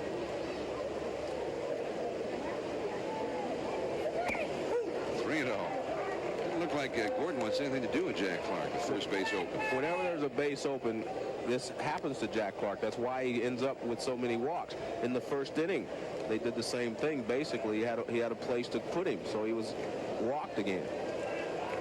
He has already walked 11 times this year. He's walked over 100 times 4 straight years. Nobody's done it 5 years in a row since you, Joe Morgan. I was supposed to walk. Don't tell me, tell him. That was a 3-0 curveball right there. But that's how they pitch him. Gordon was not taking any chances to throw him a fastball. He came back with a 3-0 curve. Curved him again and lost him. Second walk of the game for Jack. And that'll bring up Burks. Well, Burks is not hitting. And once he starts cranking it up, as you know he's going to, I mean, he always hits well. That may get Clark a few more pitches. You'd think so. I'm sure it will. I'm sure it will. If Burks starts driving in a lot of runs and hammering the ball, they would have to pitch to Clark because you have a better chance of striking Clark out than you do Burks. 2 on, 2 out, a run is in. Boston ahead 2-1 in the 4th inning, and ball 1 to Ellis Burks. He is flying to shallow right with the bases loaded and nobody out, and he has been called out on strikes. By the way, for the record, Joe Morgan, my partner, walked 100 times or more in 6 consecutive seasons. Foul straight back, 1 ball, 1 strike. 72 through 77. And Bench and Perez appreciated it. You walked, and Bench and Perez made him pay for it. Exactly. I saw an item where Andy McPhail, the general manager of the Twins, wanted Dan Gladden to start getting more walks. Little tap. Nice pickup by Pacoda in the short line, and he throws him out. Gladden said, well, I'd like to, but how do you work on that? They're onions, even though some may think we don't have a chance because of it, but I, for one, don't. I just think, you know, I think we need to have confidence in the people that are replacing us. Maybe their names aren't as big, but they're here for a reason, and I believe in them, and you know, they got to believe in themselves. So they're going to make a contribution. It might as well be now. Kirk Gibson has made a contribution this week. 4 homers in 4 games earlier in the week. 6 home runs for the year. And besides that, trying to inspire his teammates by saying, hey, those guys aren't onions. Well, he's also a philosopher. And a botanist. Kirk hit one right back to Kiecker. I guess he's no onion either. And he proved it. 1 down, and Cromartie is coming up. Used to be a guy in Minnesota, Halsey Hall, was a legendary figure there. Old sports writer, and worked the Twins broadcast until he was about 88 years old, or maybe 120 or so. His secret to health, he'd walk in the press room every night before a game eating a raw onion as if it was an apple. 88, Joe, he lived to. Foul away, 1 ball, 1 strike. I don't know if it's worth it. Well, sometimes it wasn't worth it being close to him. I don't know if it's worth it. That's not my cup of tea, as I would say. He'd walk in and chewing his onions, and just about everybody in the press room said, gee, I got to get going. Emptied out the place real fast. Check swing for Cromartie, says Ken Kaiser. And it's 2-1 for Cromartie-san. Did you see that motion by Ken Kaiser? Foul away. What about it? Well, it was very relaxed. Like, why are you asking me this? There's Hey, Ken. talking about relax. Ken Kaiser. Ken lives up in Rochester, New York. He was a former wrestler. Yeah. He has a big sports banquet up there every year in the off-season, raise money for charity. And he gets big names to go up there. Big ball players, entertainment people. And last year he got some of those wrestlers. Hulk. I don't know who he got. Hulk Hogan or the Macho Man. Pepper Gomez. That was my favorite. And Naring throws out Cromartie. 2 men gone. Cromartie is 0 for 2. We're in the 4th, and Boston is leading now, 2-1 over the Royals. Cromartie hits the ball all over, so you have to play him pretty much straight away. The ball goes up the middle, takes a pretty big hop on him. Nice hands by Naring. Throws Cromartie out. Warren Cromartie. He was so taken with Sadaharu Oh. I meant to ask him this when we interviewed him during the rain delay. I recall reading a story where he had a son, Christopher, and his middle name was Oh, in honor of Sadaharu Oh, great ball player, Japan. Christopher Oh, that's O-H, Cromartie. Stillwell, the hitter. And Kiecker misses. 1 ball, 1 strike. 2 down and nobody on. Osan, I think, hit 850 home runs or such thing. Somebody asked Frank Robinson, well, how many would he have hit if he played the United States? And Robinson says, well, not as many, but there's a foul. 1-2 the count. He said, I think he was a legitimate 30 home run a year man in the States. And because he had very good power and good mechanics at the plate, and tough to fool him with an off-speed pitch with that flamingo stance where he would lift the front leg up as a timing device. And Frank said, now if he played 20 years over here, he would have hit 600 home runs at that pace. So Frank was in essence saying he would have hit a lot if he played over here. That's really tough to gauge because these parks here are a lot larger than the ones in Japan. And Osan very humble about that. First to say it.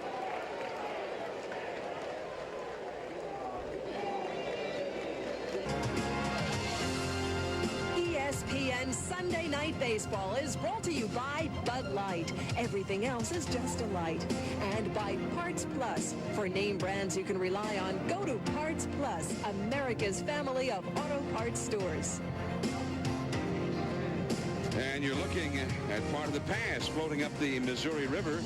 There's the paddle boat Missouri River Queen. 125 feet long, 30 feet wide, 47 feet high, and it will hold 600 passengers cruising along the Missouri River. You're near Kansas City, Missouri. Red Sox coming up. Tom Brunansky, the hitter. He has popped to second and walked. 2-1, Boston ahead. We're in the 5th. Ball 1. Red Sox right now with Roger Clemens serving a suspension. I understand he'll be available again to pitch next Friday. Danny Darwin is on the disabled list now. He had pneumonia. There's a strike. I was talking to this guy. He pitched 4 innings the other night with pneumonia. They finally got him out of there. Richie Hebner, I asked Richie Hebner, the Boston hitting coach, about Darwin. This is the 1-1 pitch. Ball 2. And, you know, Hebner's father is a gravedigger up near Boston. So is Hebner. And Richie, yeah, in the offseason, he's done that a lot in his career. I said, how did Darwin look the other night? And Richie said, my father called me and says that he's buried guys who look better than Darwin. 2-1 the count to Brunansky. 2-2. Got that one by him. He said that Darwin's face just looked terrible. It was that funeral parlor gray. He said, kind of like mine right now. I don't know if you're going to make it through this night, Joe. You should be in bed. 2-2 the count. We'll get the ESPN doctors in here right away. 3-2 the count. You're speaking of Darwin, we were both born in the same hometown, a small town called Bonham, Texas. He was born there, and so was I. But you moved, didn't you? Yeah. California. That's what I thought. There's a fly ball into shallow center. Cray had started back, but he's able to recover, and Brunansky flies out to shallow center. 1 away in the 5th inning. The batter will be Mike Marshall. And not many people left at Royal Stadium after the long rain delay. A Sunday night, 2-1 the score. They're all home watching us now. Mike Marshall has grounded out twice in this game, both times to the second baseman. He wants to be traded. Everybody knows that. And even yesterday, after going 4 for 4, he said it all over again. Foul back. Marshall, after the ball game yesterday, saying that Lou Gorman has told him that no one has contacted the Red Sox about picking up Marshall. But that Gorman also told him if somebody does, that Gorman will move Marshall out. And it was a big story in the springtime. He was very public about wanting out, being unhappy. Well, the knock on Marshall is that he doesn't play enough games each year. Because that would be the only knock, because the guy drives in runs. He produces runs, and that's what you want. I mean, the guy can hit. He can drive in runs for you. He's always been able to do that. He just doesn't play as many games as someone would like for him to. Marshall, since 1984, has been on the disabled list 7 different times for a grand total of 148 games. Days, about 3 weeks per time on the average. 2-1 the count. 1 out, nobody on in the 5th inning. Well, Marshall sometimes misses games, sometimes many games. He went to spring training this year and said he wanted to miss all the Red Sox games. Move me out of here, he said. But the way Lou Gorman tells it, nobody was interested. I asked John Wathan, because the story here in Kansas City is that the Royals are looking for some kind of a power hitter, right-handed impact hitter. And I said to John Wathan, well, how about Mike Marshall? I hear he's available. And Wathan said, we're not interested.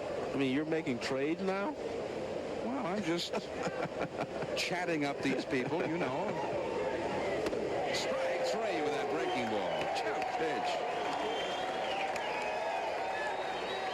We're in the top of the 5th inning at Royals Stadium. This is John Miller, along with Joe Morgan, your ESPN Sunday night telecasters. Rain or shine, early or late, Midwest or East, warm or cold, we're here. Or in our cases, healthy or deathly sick, as in Joe Morgan's case. Here's Tony Pena. Tony might say, oh, pretty well, but crazy. My partner Joe Morgan está muy enferma. Qué lástima, pobrecito. Tuesday night baseball, the Yankees and the Athletics at 10:30 with Ricky Henderson going for the record. He tied Lou Brock's record today with a steal. The Yankees and Mattingly, the Athletics, Canseco, Henderson, McGuire. That'll be Tuesday after the first ball game, which features last year's matchup in the championship series in the National League. It'll be the Reds and the Pirates. Great night of baseball. Tuesday night baseball, a doubleheader on ESPN. This batter is Mike McFarland, and he has a count of 2 strikes. He is the 7th place hitter, to be followed here by Brian McRae and Terry Shumpert.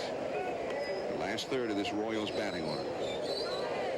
And we're looking here at 3 of the young guys who replaced 3 guys who were here a long, long time. That's a fair ball.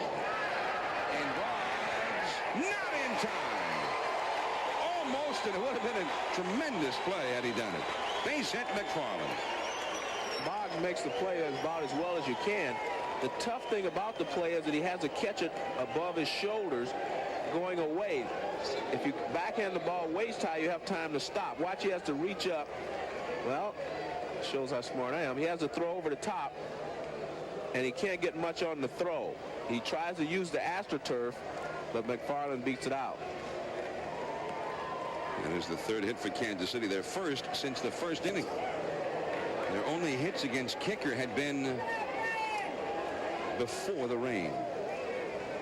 They've been hitless since the rains left. McRae, the hitter, strike 1. He struck out his first time. Got McFarland, the catcher, is on first base. Of course, Wathan caught here for more than 9 years. Now he's the manager. Here's McRae, the center fielder. Willie Wilson played here forever. That's a ball. 1 ball, 1 strike. And the man on deck, Terry Shumpert, is a Smokey Garrett. Has some signs from the third base coaching box. Shumpert is on deck, replacing Frank White, who played here for a 1/5 of a century almost. And that's a long time, daylight saving. Back to first is McFarland. Marshall on the bag with him. So the Red Sox thinking that something might be up here with McRae at the plate, perhaps. Well, Wathan gave him the first shot, but he's chasing a curveball. He's not waiting on it. First thing you have to do as a young hitter is learn the strike zone and stay in the strike zone. And as we saw with McRae the first time up, he swung at 2 breaking balls in the dirt, and he chased one here the first time at first pitch. Kiecker delivers. Runs the fastball away. Seems like just as now often with some signs over to Smokey Garrett here. He looks almost identical to his father with that helmet on. Al McRae, his dad, now the hitting instructor for the Montreal Expos. That could be 2. Reed the second one, Naring to first, and they double up the speedy McRae. Well, that's not what Wathan had in mind with all of those signs. As I said, you have to give these young kids time to learn to play the game. First of all, if you're going to sit on a fastball, you have to make sure you either pull it or go the other way with it. That is what they call DP lane, double play lane, just right up the middle, or anything close to the bag is very easy to turn. If he pulls the ball a little bit or goes the other way, they will not be able to double him because of his speed. Those are the things that he'll have to learn as he gets more maturity in the major leagues. Here is Shumpert, who flied out to left center. Ball 1, 2 down in the 5th. Nobody on. Boston 2, Kansas City 1. McRae, by the way, now 5 for 44 and no walks. So he's got a ways to go. His dad's ball club, by the way, the Montreal Expos, they came out of it.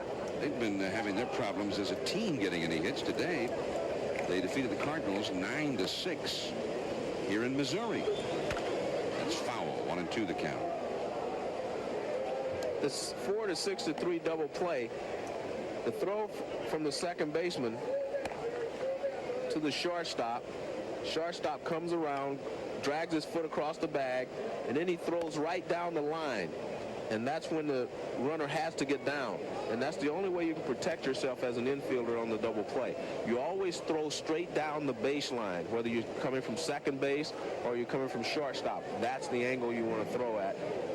And the runner will definitely have to get down. And if he doesn't get down? Well, then you go chase the ball so that the other guy can't advance. I've seen many guys get hit in the head because they didn't get down quick enough.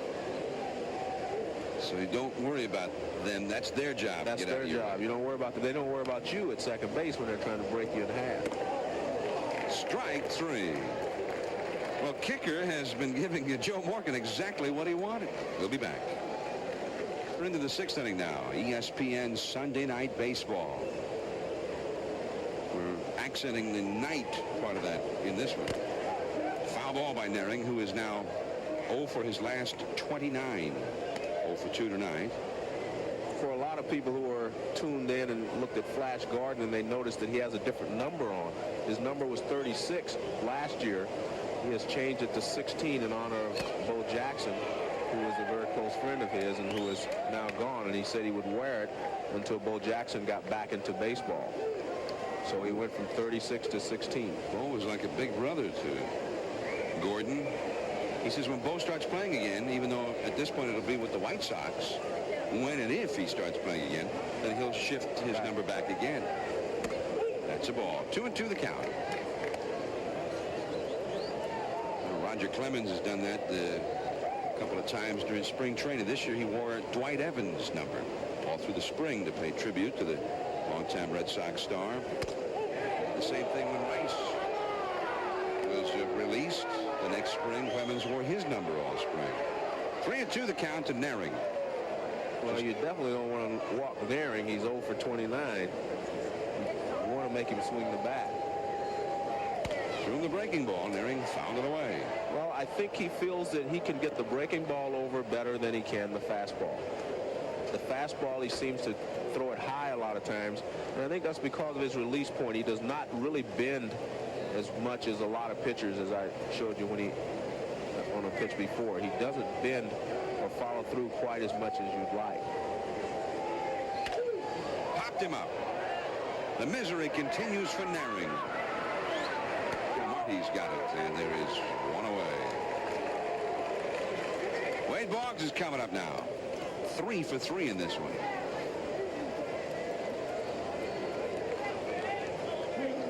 this is Wade Boggs. You try to stay inside on him and here. But if you move the ball anywhere out away from him, he can handle it. He can either pull the ball or shoot it to left field. So you just about have to stay in tight on him.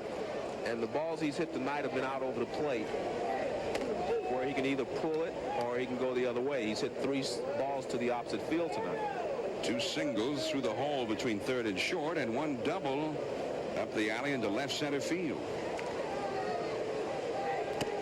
Boggs, according to the scoreboard, has lifted his average up to 317 tonight. And when's the last time a scoreboard was wrong? 2-0 the count to Boggs. That's a strike on the outside. This is the only time I can recall in this game the Boggs wasn't 0-2 also. Been behind most of the night. This maybe is a new tack.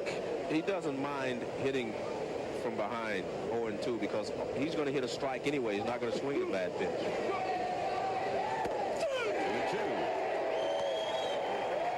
2-2. Joe Morgan said he once asked Boggs, he said, hey, if that first pitch is a fat one, hit it. Why wait? He said that night Boggs swung at the first pitch and crushed it. But right to the shortstop who turned it into a double play.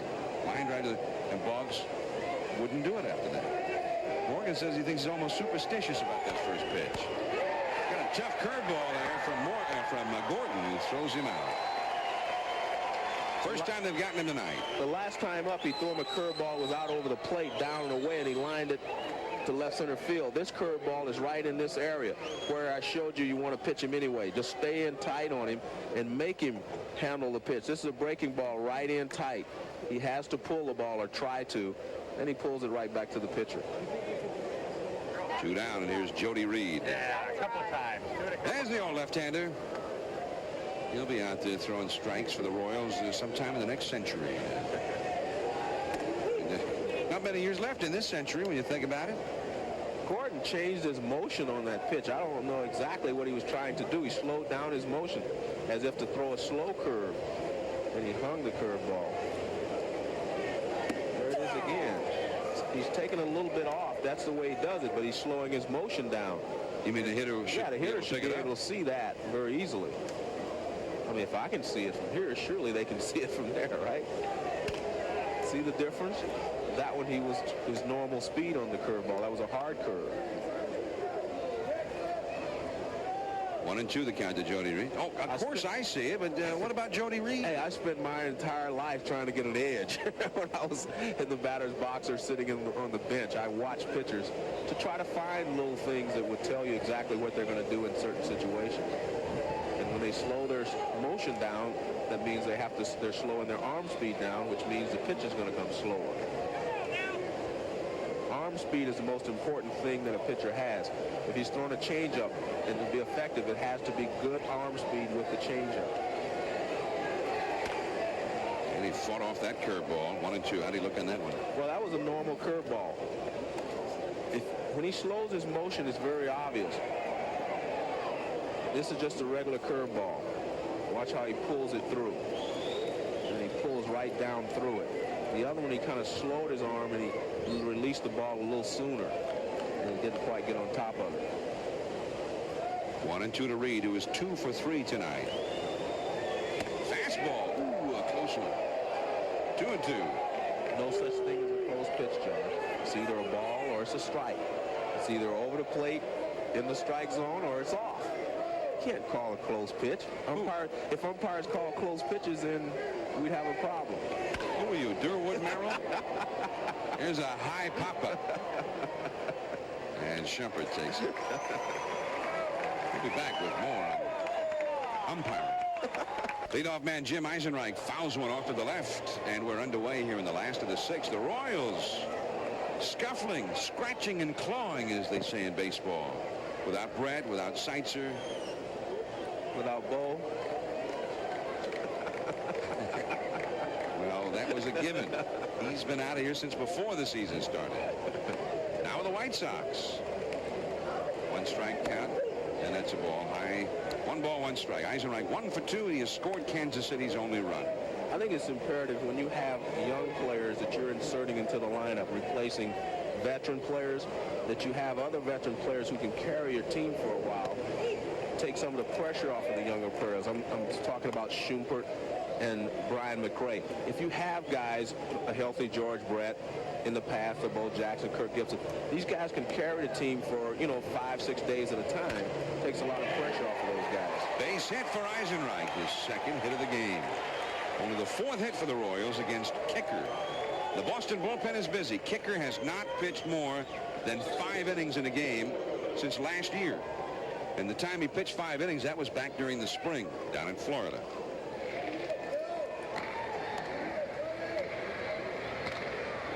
Jeff Gray, the right-hander, and Tony Fawcett, the left-hander, out there. They weren't sure about Gray. He got an elbow right in the breastbone the other night on a suicide squeeze play. They pitched out as Eisenreich gets back. The Red Sox pitched out. Joe Morgan smelled it coming. They got the runner and a run down, and the tag was made by Gray, and he got hit with an elbow. Eisenreich back again. Remember now, Eisenreich stole a base in the first inning to help set up a run. 2-1 Boston, last of the 6th. Red Sox have been getting leads in this series, but they've had a hard time holding leads in this series. Strike one. And for your information, Kiecker now has thrown about 74 pitches. It's not a real high total yet, but he threw 20 of them before the rain delay, and then there was a 2-hour and 3-minute delay. So actually, he's only thrown 54 in this start. He had a real long rest. Yeah. Toward the middle, and through a base hit. Another artificial turf hit just out of the reach of the diving Naring. Eisenreich stops at second. And now they're in business with the 2 big hitters coming up, Tartable and Gibson.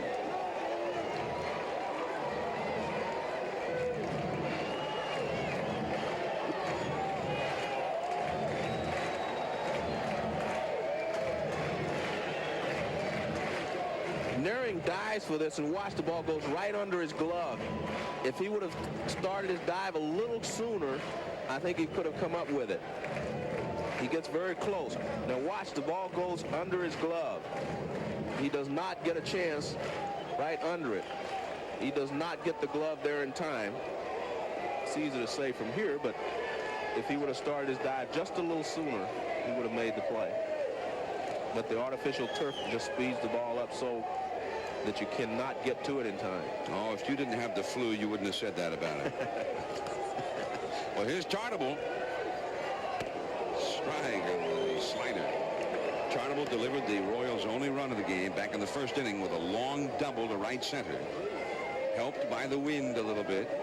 We had him on during the rain delay, and he admitted as much. He's the big RBI man. One of the guys you're talking about, Joe, a moment ago. And could carry this team for a while. Well, Tony Pena is calling a perfect game right now against Danny Tartable. Started him out with a breaking ball away, and then came right back inside with a good fastball. 2 strikes to count. And he laid off that one wisely. 1-2. But Gibson is on deck. It went right back away with the slider again. 2-1 Boston. The Royals with their best shot since the first inning. It's the first time in the entire game they've had 2 men out at the same time against Kiecker. He struck him out, and he went further away with that one. 6 strikeouts for Kiecker. Well, they set him up by throwing the fastball inside. That keeps you honest. Then you go away with the slider again, way off the plate. And there's Seitzer sitting on the bench. And he's disappointed. And one thing you have to do when you get in the RBI situations is you have to get a pitch to hit. He did not get a pitch to hit in that sequence. All the pitches were bad pitches he was chasing. And nobody else will get a pitch at all from Kiecker. Manager Joe Morgan of the Red Sox has signaled to the bullpen for Tony Fawcett. And his mission, should he wish to accept it, is to get Kirk Gibson and Warren Cromartie, although we may not see Cromartie. We'll see Gibson, though, when we come back. With 2 men on and 1 man out, and Kirk Gibson coming up. Well, with Kirk Gibson, Fossis has an advantage because he has a pretty good fastball and a good breaking ball.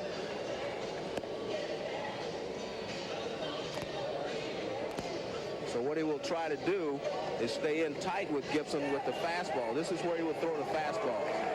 And he'll try to throw the breaking balls out here. And if he's able to do that, get to those 2 weaknesses, he should be able to handle him. But if he makes a mistake with the fastball, moves it about 6 inches over the plate, he could be behind. Well, Gibson comes up with Eisenreich at second. He's the possible tying run of the game. And there's Bill Pecota over at first base. 2-1 Boston in the 6th inning. They're going to go away with a breaking ball first. Too far away. 0-1. But you'll see the difference here maybe in Gibson attacking the ball as compared to what Tartabull did last time up. Because Gibson is spread out, he doesn't commit as quickly as Tartabull does, so he does not chase that breaking ball as often. But if he gets behind an account, then he will chase the breaking ball. 1-0 to Gibson. He is 0 for 2 tonight. Check swing on the breaking ball. And Fossis throws out Kirk Gibson. Well, they get a bit of a break there. Gibson did not want to swing at that one. Eisenreich to third, Pecota to second. We talked about throwing the breaking ball away. This one is right out here on the edge of the plate. Gibson tries to check his swing because it's a tough pitch to hit.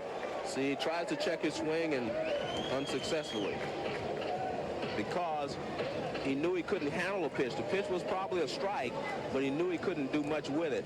He tried to check his swing and grounded it back to the pitcher. So Fossis got the best of him in that situation because he got it right out there on the edge. You move that over the middle of the plate and he'll hit it out of here. Now here is Russ Moorman. He's a pinch hitter for Warren Cromartie. Runners at second and third, 2 down. Time taken. Now the Red Sox have a right-hander up in their bullpen, Jeff Gray. The Royals do have very experienced, very tough left-handed pinch hitter on their bench. There's Gray out there. We have Terry Poole.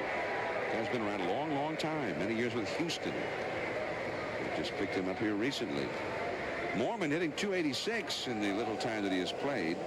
He grew up about 7 miles from Royal Stadium. So he's the hometown kid finally come home. The prodigal son returning. And he almost chased that slider. They appeal it. And he did, says Greg Cause. Hits him with the right cross. Looks like he's angry on that one, doesn't he? Somebody yelled he wasn't even looking. He does go too far. You could see it from the beginning, you know, looking straight on that he went too far. He committed too quickly. So Greg was right. Indeed he did, Durwood. 1 strike to count. And it's a ball. I knew I'm going to take a lot of heat from you for that. No such thing as a close pitch. You never hear an umpire say that was close. He said that was a ball or that was a strike. Correct? Well, all the way up here, I don't hear him say anything except Dutch Rennert. Ball 2, 2-1. I just mean to give them a little break. It was awfully close to being a strike. Well, they said they don't need a break. I asked the guy once, I said, that was close. And Harry Wendelstedt said to me, Joe, it wasn't close. It's either a ball or it's a strike. And I agree with him. 3-1. That one definitely was not close. Under my definition, there's Eisenreich at third. And Pecota at second. Both ready to go with anything here. Base hit can put the Royals ahead. Tony Fossis made this ball club in the spring. Emilio Antonio Fosas, who was born in Havana, Cuba. 33 years of age, and he's been with almost everybody. He actually went to high school in Brookline, Massachusetts. He stays in for a while. I have a story I'd like to tell you about him concerning George Steinbrenner. 3-1 the count. It's a routine-looking fly ball to Bergson center. And Fossis has gotten through it. So he gets Gibson and Moorman, and the Royals have merely a threat in the inning. 2-1. 2-1. Boston, we're heading to the 7th. Or are we? On appeal, no!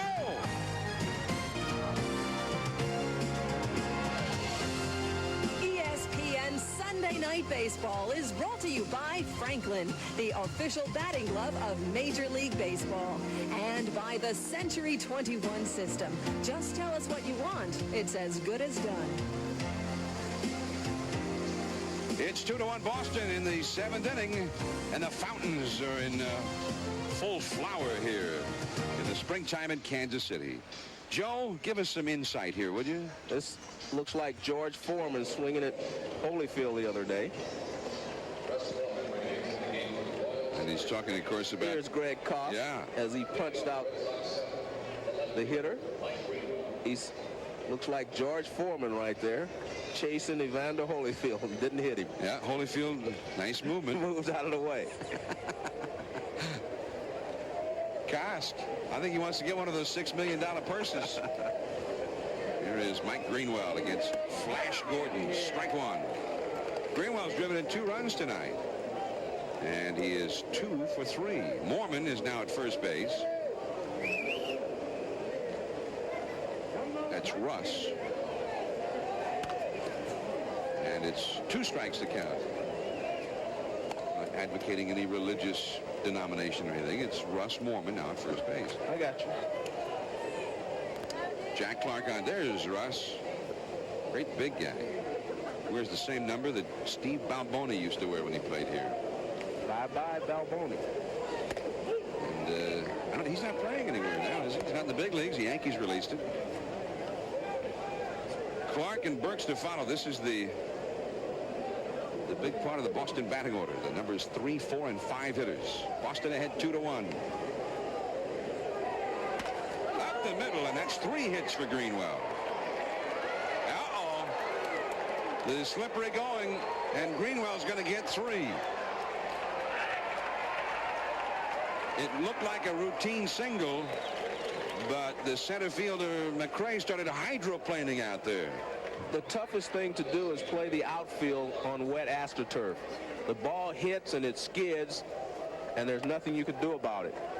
McRae is chasing it all the way. You see it skid right there and just bounces past him. No chance for him to cut it off. He was playing Greenwell over in right center field. That's just a triple on wet AstroTurf. And I jokingly talked about McRae. The baseball itself, I think, really did hydroplane across that turf. A triple for Greenwell. Here is Jack Clark, 0 for 1 with 2 walks. Oh, he went for the interstate on that one. I-70 out beyond the left field wall here. Jack Clark used to be a very fine hitter. He used to hit a lot of balls at right center, left center. Now he takes a healthy cut, but he's only aiming at one place, and that's the waterfalls. He was aiming for St. Louis, I think, on that one. For the waterfalls in St. Louis. Yeah. 2 strikes. The pitch is away from him, and he just pulls off trying to pull it. He's trying to pull it. See how far away he is from it? That's not the way Jack Clark used to hit. He would drive that ball to right field. The infield is in, by the way. Oh, yeah, that's strike 3. Well, he started to go, and then I thought he had changed his mind. Larry Burnett. He was styling on us on that. Oh, is that what he was doing? Because he started to call it a strike, and then it seemed like he changed his mind. It's another perfect curveball from Gordon. Watch this. This is knee-high and away right there, right on the corner. Here, see, it's knee-high when it crosses the plate and right on the corner. Now Burks the hitter. Tough night for Clark. I blame that at bat. Jack Clark at bat on you during the rain delay. You were getting on his case for taking those fastballs with the base loaded in the second. Well, now look what happened. I put a little pressure on him also by saying he's going to drive in over 100 runs, and he needed to pick that guy up at third. Right. He thought you meant tonight. He'll get the job done. 2-0 to Burks. Brunansky is on deck. They still have the infield in, or what on the artificial turf passes for infield in. They play about halfway. It's short in second. Second baseman's back a little further. You see there. Against most of the Red Sox runners, you do not have to play in that tight because they don't run that well. Check swing. Greg, what do you say, baby? No. He didn't ask Greg. He called it himself. Larry Burnett called it. Barnett said strike. He said it was a strike. He didn't need help that time. Well, Greg had his fist. He had his fist doubled and ready to go. Yeah. He was ready. Come on, somebody check this swing. I'm ready. He's staying with him ready. Yeah, he's ready right now. That's right. 2-1 the count. 3-1. You know what Greg Kostk's nickname is in the American League? Tiny. Tiny? Okay. Okay. I never actually broached that subject with him. 3-1 the count. He's going to get another curveball. Whoa! Beauty. Strike 2. When you're hitting in this situation, runner at third, less than 2 outs, he's not going to give in to you and give you a fastball down the middle 3-1. So he throws the breaking ball because he knows if he walks you, so what? The double play will be set up. And he throws one that just breaks straight down. Of course, Gordon, he doesn't give you a fastball in 3-1 or 3-2 with anybody. I mean, it doesn't matter the situation. Well, he just shook off. We'll see. Into the fastball. Blew it by him. See that? Therein lies a situation where if you're a hitter, you may not guess, but you have to think right along with the pitcher. The catcher called curveball, and he went right to it and threw him a 3-1 curveball. He called another one, which is logical, another curveball, and he shook off. He went right to the fastball. You have to think that way as a hitter. You have to go along with his thinking. Now here is Brunansky. And remember, Greenwell led off this inning with a triple. He's still at third with 2 down. In the first inning, Boston had the bases loaded and nobody out.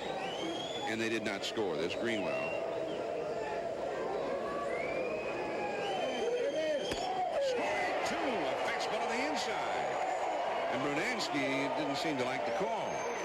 Well, I tell you what, Gordon is really mixing his pitches well at this particular time. He's got Brunansky looking for the breaking ball, and he's throwing him 2 fastballs. But now here's the question. Do you come back with another high fastball out of the strike zone, or do you try to throw the curveball knee high and away? Well, I'm just like Brunansky. I'm saying, I don't know. Well, I'll tell you, he's going to throw the curveball away. We'll see what happens. In the dirt. Nice save there. He almost threw it away. I said away, he almost threw it away. McFarland saved a run. And this is a tough pitch to block. It's a curveball, about 55-foot curveball, and he catches it cleanly. Nice play by McFarland. Get his club into the Stanley Cup playoffs with a save like that. And check swing. 2-2. That's more like what he intended to throw in the previous pitch. Now, he had him 0-2 with fastballs. He's thrown 2 breaking balls. He can go with either of the 2 pitches right now, and he's got him in pretty good shape. He's going to throw him the curveball if he sets up outside. Yes, a curveball. Just off the corner. I'm glad you didn't say close. Awfully close, says John Watt. Well, Flash Gordon thinks it's a strike. He thinks it's that perfect curveball again, and now he's upset. Oh, mother of heaven, he said. You read lips, huh? John Watson, well, looks like his nickname is Duke, and he looks like John Wayne in one of those old westerns. Good thing he's not wearing a 6-gun there. 3-2 pitch. Check swing, and Brunansky gets the walk.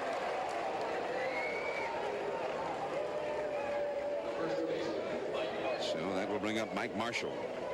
Friday night here, the Red Sox were upset with Larry Barnett. Of course, they've been upset with him for 16 years, ever since that World Series. But they had no right to be upset from that.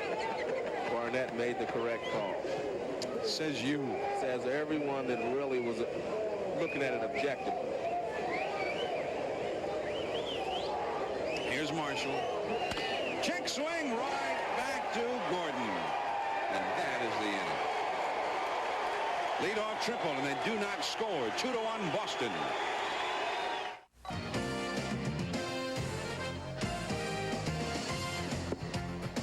Don't forget out Tuesday night, the second half of our Tuesday night baseball doubleheader. Ricky Henderson goes for the gold. He goes for the record. He's tied Brock. He did that today. And he'll try and get it against the Yankees, his one-time team. Mattingly and Kelly and Moss and the Yankees face the Athletics. And Ricky Henderson goes for some history. Flash Gordon is in perfect fielding position when he releases this. A lot of pitchers fall off to one side or the other. See, he's in good fielding position, and he makes that play. It could have been a tough play for the second baseman because they play Marshall so deep, they may not have been able to see he was on the other side of second base. It would have been a tough play. So New nice pitcher. Fielding. Yeah, indeed it was. And now Jeff Gray, the new Boston pitcher, takes the mound. Been tough to hit early on. 11 innings, only 5 hits allowed, but 2 of those were home runs. Crazy numbers. And here is Kurt Stillwell to lead it off. Frustrating game for the Red Sox. They have left 11 men on base. That's a ground ball. It's a fair ball. Quintana just into the game to play first, and that's why. He replaced Marshall, a defensive replacement, and it pays immediate dividends. 1 away. Joe Morgan plays a traditional first base. He's got him playing close to the line, and he covers this ball. It's actually in foul territory when he picks it up, but it went across the bag in fair territory. Makes a fine play, and then hits Gray on the run perfectly. You practice these plays in spring training, but they don't always work the way you practice them once the season starts. Nice play by Quintana. Now McFarland, the hitter. And Boston does have that exaggerated defense on again. Over third, Boggs is right over next to the foul line. The strike 1 to McFarland, who is 1 for 2. A lot of managers like to play your guys close to the line as possible and say they're not going to let a ball be hit between your fielder and the line. But what that does is opens up the hole between short and second, short stopping the third baseman, or if it's at first base, between the first baseman and the second baseman. You give up a lot of base hits that way. They're only singles, but you're still putting runners on base who can score the potential tying run or go ahead run. And they're moving away from a spot where the guy's probably more likely to hit it. More likely to hit it. That's exactly right. But they keep charts nowadays, and they should be able to tell just about which guy can pull the ball right down the line or who does not pull the ball right down the line. Well, Quintana over at first is not right on the line, but he's shaded in that direction. Farland hits a high drive deep to left center. Greenwell back. He's there. He's got it at the 385 marker. Somebody on Lansdowne Street would have caught that one in Boston. We talked about this being a big ballpark and not an easy place to hit the ball out of. And that shows you right there. McFarland hits the ball well, but Greenwell goes back, finds the wall. It's a nice play by Greenwell. He goes back. He knows where the wall is, kind of leans against it, and makes the catch. 2 down. And here is Brian McRae. He struck out and hit into a double play. 2-1 Boston ahead in the 7th. Well, this ballpark, very big and just big enough as far as Jeff Gray is concerned. As we mentioned a little while ago, he's given up 2 home runs this year. For a while last year, after Reardon had his back surgery, Gray became the closer and did a pretty good job at it. Ball 1. He says he prefers this role. And here's McFarland. And he's been getting some big hits for the Royals. They say he's a new hitter, more patient, more selective. He beat the Sox here Friday, as we mentioned earlier.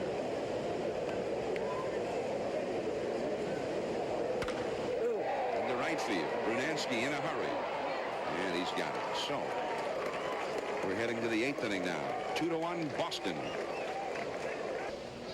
And don't forget, after the ball game, they'll have a conversation with Magic Johnson. That's right. Sports Center is next on ESPN. Here come the Red Sox into the...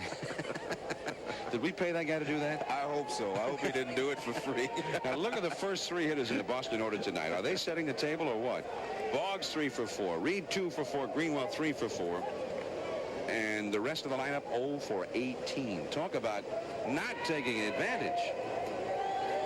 Here is Pena. That's a foul down the right field line. Tartable giving chase, but it's out of play. Now, for instance, Jack Clark. He came up with 2 men on in the first inning and walked. Bases loaded in the second, and he grounded out. Runner at second in the fourth, and he walked. Runner at third and nobody out in the seventh, and he struck out. Jack himself has had 2 or 3 RBIs sitting out there with just a couple of singles, but they pitched around him a couple times, and a couple times they got him. And Burks, he really had a tough night. Strike 2. Long night for Jack Clark, but his team is ahead. Well, Ellis Burks has had the bases loaded, nothing. 2 men on, nothing, and a runner at third, nothing. Well, Jack Clark is going to take a little bit of time to adjust back to the American League, so it may take him a couple of more weeks. Especially if you keep egging him on like that. Well, he seems to be looking for the breaking ball when he gets the fastball, and looking for the fastball when he gets the breaking ball. He seems to be off balance right now. And Jack is really not a guy that has to guess, because he has a quick enough bat that he can just react to the pitch. But he seems to be looking for pitches now, even in spots, looking for a fastball in or a fastball away or a breaking ball away. You know, he's looking for not only pitches but location, and that's tough to do. 2 strikes to Pena, who's grounded to short, struck out looking, and flying to right center. 2-1 Boston. 1-2. Boston with 8 hits in the game, but all of them by those first 3 hitters. Rather extraordinary. When I say it's tough to look for pitchers, it's tough to look for pitchers unless you know the pitchers, and he doesn't know all these guys right now. 1-2 pitch. That fastball is hit high in the air to right center, but targetable. Ample room in this ballpark. And Pena is 0 for 4. By the way, the Red Sox today have, what is it? It's 3 o'clock in the morning. Red Sox, feels like it, doesn't it? Red Sox have stranded 11 base runners. Yesterday here, they stranded 13. And in their last 15 innings altogether, they have stranded 14 men who were in scoring position. I mean, left them out there. Joe said he has to get this outfit hitting. What he really means is picking up the runners. Here's Naring, 0 for 3. Early last year, I mean, for much of the season, they had the same problem. The last 2-3 years, they've had this problem with the Red Sox. I remember in 1988 when John McNamara managed the first half of the year, and they struggled. I mean, they left an enormous number of hitters on. Joe Morgan became manager right after the All-Star break, and they went nuts after that. They didn't strand anybody. Stillwell continues Naring's pain, and he's now 0 for 31. 4 more and he'll catch me. What was your figure again? 35. 1983? 83. But I came out of it. I hit a home run off of Nolan Ryan to beat him 1-0 in a game, and then I hit 400 the rest of the month. Yeah, in September, you led the charge to a pennant. Right. Luckily. 2 down, here's Boggs. The Phillies that year made the series, although that didn't turn out too well. Yeah, the better team didn't win that year. Who were you, Dave Stewart? 1-0 the count to Boggs. Boggs is 3 for 4 in this game, and he has scored both of Boston's runs. He's had 2 singles and a double. But Gordon got him on a comebacker the last time. And he started him off the same way the last time, 2-0. Here it comes. 3-0. That's another thing Boggs has done over the years. He gets his 200 hits, and then he walks 100 times. One way or the other, he gets on base a lot. Strike, 3-1.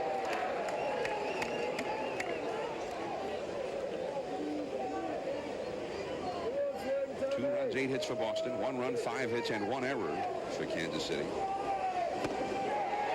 3-2. Now that's very unusual to see Wade Boggs swinging a bad pitch. Wade Boggs, especially when he's ahead in the count. It's a 3-1 pitch. He knows a fastball's coming, but it never starts in the strike zone. He may swing at a pitch that starts in the strike zone and moves out, but that one didn't start in the strike zone. Very rarely will you see him do that.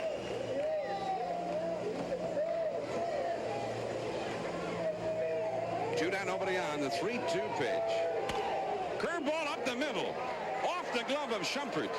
McCray will have to chase it, and Boggs will hold with his 4th base hit of the game, a single. Gordon got him out with a breaking ball in on the hands last time. This breaking ball is out over the plate. It's 3-2, and he's trying to throw a strike with it. And you get the ball out over the plate, and he can handle it. Handle it real well, I should say. Gordon almost got that one. Shumpert almost got it. AstroTurf caused both of them to miss it. So here's Reed. 9 hits for the Red Sox. Boggs has 4 of them, and this man, Jody Reed, has 2 of them. And he may have a whole new outlook on life after this. He only had 6 hits the whole year until tonight. Right to Pecota. Shumpert, and that's the inning. Still 2-1 Boston. We go to the last of the 8th.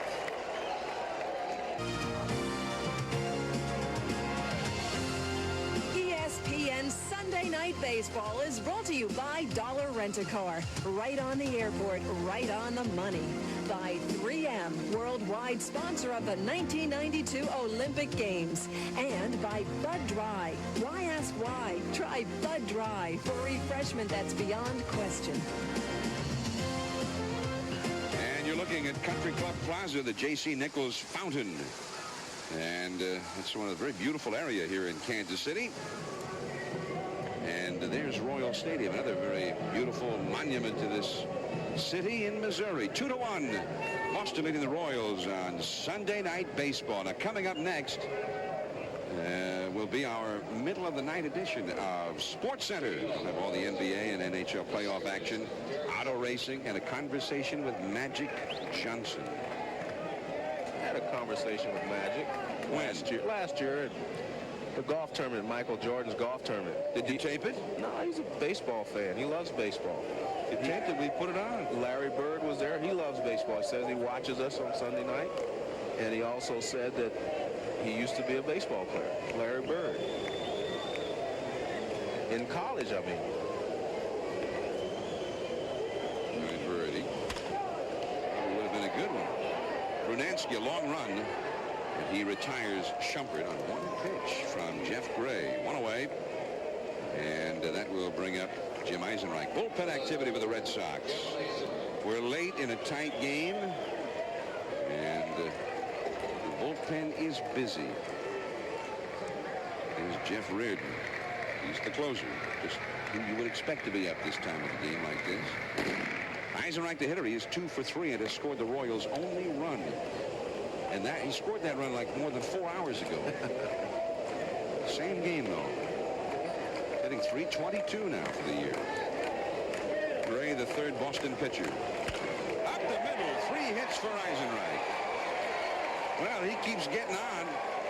Now they're going to go to the bench again. Pecota is due up. But we're going to get somebody else.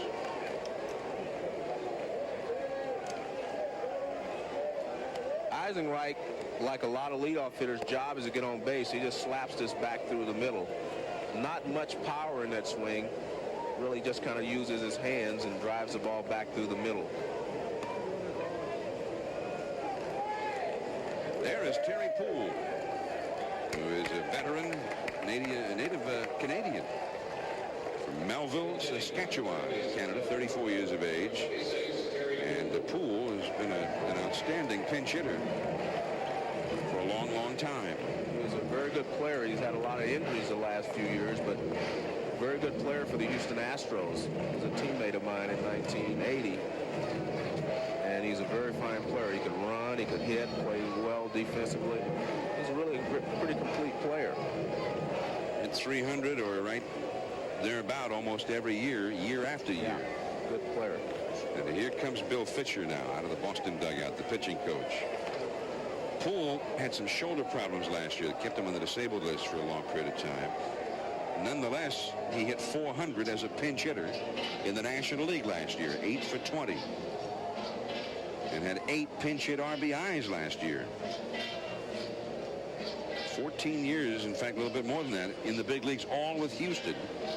Poole went to spring training with the Mets, but did not survive the final cuts.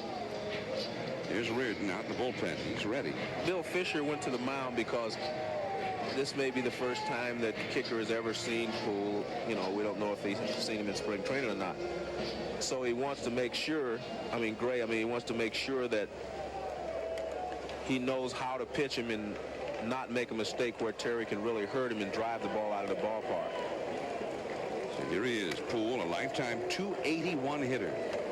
Been playing in the big league since all the way back in 1977.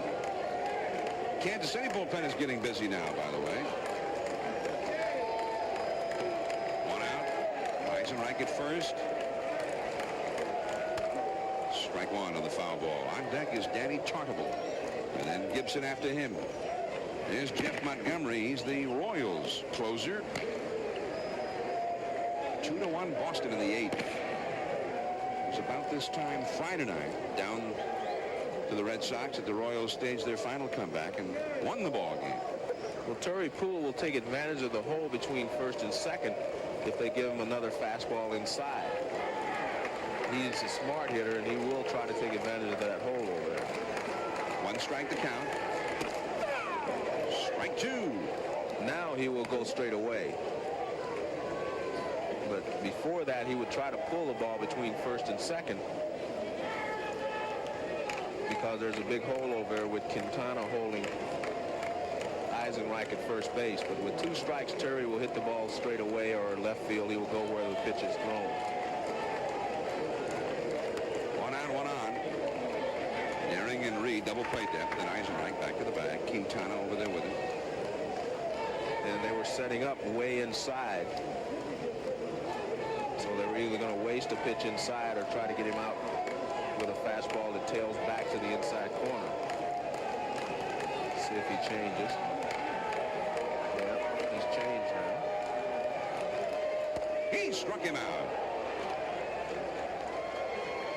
And now here comes Joe Morgan. He's got the right-handed hitting Tartabull coming up. And, of course, he's got his ace right-hander, Reardon, ready in the bullpen. They set up outside, but they were thinking about inside the pitch before. It's a high fastball out of the strike zone, not exactly where Tony Pena wanted him to throw it, but he gets away with it. Pena set up low and away, and he throws it up and in. And Pena says, "Watch me." That's what he was saying by beating his chest protector. He says, "Throw it to me, not to where you want to throw it." Well, now Jeff Reardon will be throwing it to him. Trying to wrap it up for the Red Sox. We'll be back. Jeff Reardon on the pitch for the Red Sox. Needs 4 outs, including a couple of tough ones. With 2 down here in the 8th, he's got Danny Tartabull coming up. Well, he's got the pitches to handle Tartabull, and he wants to throw a slider away and a high fastball. Those are the pitches that he will probably use against Tartabull.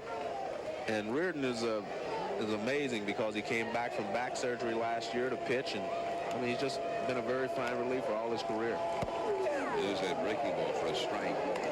Reardon got the save here yesterday, although he made a bad throw on a comebacker that would have ended the game to keep things going, and then Tartabull followed that up with a single to drive in a run against him. And he throws that breaking ball away, but missed with it. 1 ball, 1 strike. Well, he wanted to get Tartabull chasing it. That's Jim Eisenreich at first base.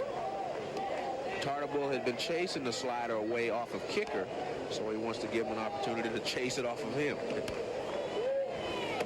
Too far away that time. Nice save by Pena. 2-1. Tartabull has had only 6 at-bats against Reardon. 2 hits, but 4 RBIs against him. 2-1 the count. Tartabull doubled home Eisenreich in the first for the Royals' only run up till now, but he has struck out in each of his last 2 at-bats. Now, if he can get on here, you see he's also had a home run against Reardon for a lot of those RBIs. Kirk Gibson would be next. He's on deck.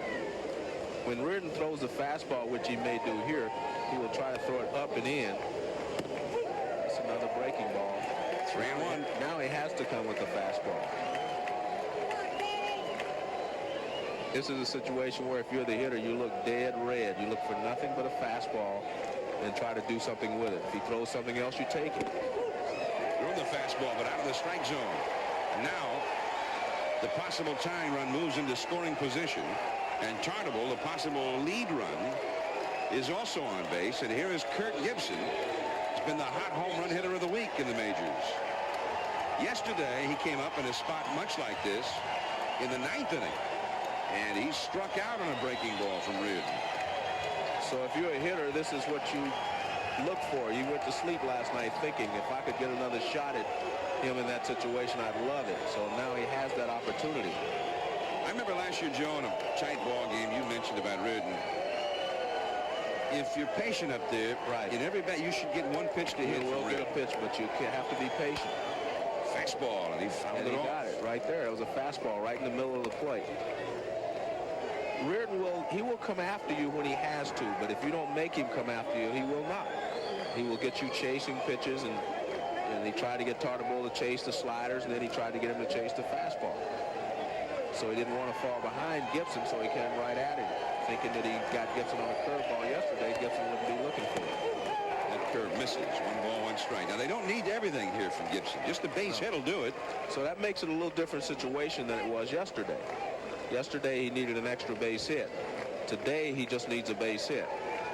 So that helps him a little bit. Single should tie the game. Eisenreich runs awfully well. He's at second. And the outfield, everybody's very deep in the outfield.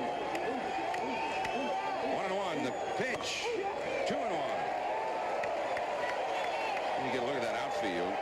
They're way back there. They don't want a ball hit over their heads. And also the infield, there's Quintana. He's guarding that foul line. Deep at first. Right back to the outfield turf over there at first base. Again, this is a crucial pitch. 2-1. You have to make sure it's a strike. 2 men out and 2 men out of the 8th inning. Both runners ready to go in anything. 2-1. Boston is ahead.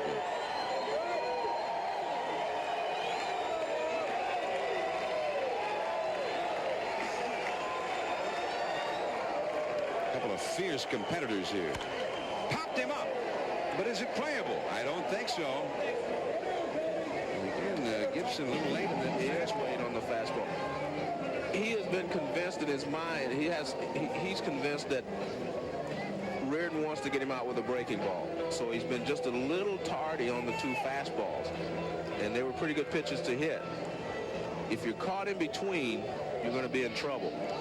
And Reardon did get him out with a breaking ball yesterday. So he's convinced that that's the way he wants to get him out. So he's kind of in between pitches there. A little early on the breaking ball problem, a little late on the fastball. If he throws you your pitch, which is the fastball in the middle of the plate, you can't miss it. So when he throws your pitch, you have to hit it. And Eckersley tried to get him out with a slider on the back door in the World Series. I think that was the only pitch he could hit at that time. He was injured. He can handle the fastball now. Here comes. And the hard breaking ball misses down and in. Now the runners will take off. This is a tough situation for Gibson here because Mormon is on deck, a right-handed hitter. So he's not sure if Reardon is going to come after him or he's going to go after the next hitter. 3-2 the count. Gibson with 6 home runs, tied for the league lead. 4 of them in 4 games this week. There go the runners. There's a high, lazy fly, nearing out. Greenwell in after a long run, splashing all the way. He makes the grab. Well, he was late on the fastball again. 3 times. And Boston is still ahead. Boston still clinging to a 2-1 lead over the Royals. And Mike Greenwell leads it off. He has driven in both of the Red Sox runs. He is 3 for 4, 2 batted in. Pretty good night. Greenwell or anybody else for that matter. He has lifted his average to 297 in this one. He had only 4 RBIs all year until tonight. Flash Gardner's pitched well, but the Royals have not scored at all. New third baseman Paul Zuvella for the Royals. Poole had hit for Pecota. Now Zuvella's in there. Been around for a while. Used to be with Atlanta. 2-0 the count to Greenwell. It's a high fly ball. Didn't get all of it. Tartable. One away. If you were with us earlier, Wade Boggs talked about keeping the top hand above the ball. Well, Gibson's angle of the bat is here, which means his bottom hand goes underneath. And that's what causes him to hit the ball into the air. Watch his bottom hand go underneath the ball. There's his bottom hand, and there's the bat angle. The bat should actually be out here already, the front of the bat, but he's late on it, and he pops it up, goes under it. See, his hand was underneath the ball. That's usually caused because you're a little late on the fastball, and he was a little late. Jack Clark, this is the first time that he has batted tonight with nobody on base. And he is 0 for 2 with 2 walks. 1-0 the count. This Gordon, it'd be hard for him to have been much better tonight. He's now worked 6 in the 3rd innings, given up 4 hits, 1 run, got 5 strikeouts. Yeah. And he's could looking be at a loss right now. Yeah. Could be the loser. Davis started, went 2, and he gave up 1. Broken bat, shallow center, and on the turf, you've got to wait for that hop. You go for the catch in the turf, you're looking at 3 or 4 maybe if you don't catch it. Jack shattered his bat. He hit the fastball off the end of the bat, but he would have taken that any of the other times he was at the plate. It's a low and away fastball, and he breaks his bat. He was trying to pull the ball, and the pitch was way away from him. And Steve Lyons is going to go over there to first base. The once and current Red Sox, replacing Jack Clark, retires, having gone 1 for 3. And there is Lyons, whose nickname is Psycho. It's been a few years with the White Sox. He had started out with the Red Sox. Gives him an extra left-handed bat on the bench. He can play the outfield. In Chicago, he played a lot of infield. He was traded to the White Sox in the deal that brought Tom Seaver to Boston back in '86. Seaver helped that club in the stretch run. Lyons is back. 1 out, 1 on in the 9th inning. By the way, the hit by Clark is the first hit for the Red Sox tonight other than by Boggs, Reed, or Greenwell. And those 3 had 9 tonight. Or have 9. The game's still in progress. 2-1 Boston. 9th inning. 1-1 to Burks. Long night for him. He is 0 for 4. Bases loaded. Nobody out in the 1st. He flied out. The runners had to hold. Struck out leading off in the 3rd. Grounded out with 2 men on in the 4th inning and 2 out. And struck out with a man at 3rd and 1 out in the 7th. That'll be 1 or 2 RBIs in there somewhere for Ellis, but not tonight. He's slumping. His average at 233 and only 4 RBIs the whole year. This is the 17th game. By the way, we mentioned Tom Seaver. The last time the Red Sox actually won a series here in Kansas City was when Seaver pitched for Boston. That's foul. Curveball bounce foul. 1986, Boston won 2 out of 3 here. And they have not done that since. They haven't even won 2 games in any series of any length since that time. Seaver won 1 of those games. Sports Center coming up next. We may have some of tomorrow's highlights in there by the time we get to them. He struck him out. That's the hat trick for Burks. 3 strikeouts in the game, all against Flash Gordon. Well, Gordon has thrown him a lot of curveballs tonight. And so he sets up on the outside corner and throws him a fastball away. And Burks chases him. He was a little late on it anyway. He was halfway looking for a curveball. No matter what Burks looks for right now, it seems like he's struggling. Here is Brunansky. You find that, I mean, when you're in a slump, you always guess wrong. You always look wrong. Well, when you're in a slump is when you start to guess, really. A good hitter, when you're swinging the bat well, you see the ball hit the ball. That's all you think about. But when you're struggling, you start looking for pitches. Hey, we're going to see a guy next Sunday night who is seeing the ball and hitting the ball these days. Edgar Martinez. Seattle got a lot of excellent young talent. And Edgar Martinez, he hit 300 last year. And right now, he came into play today hitting .436.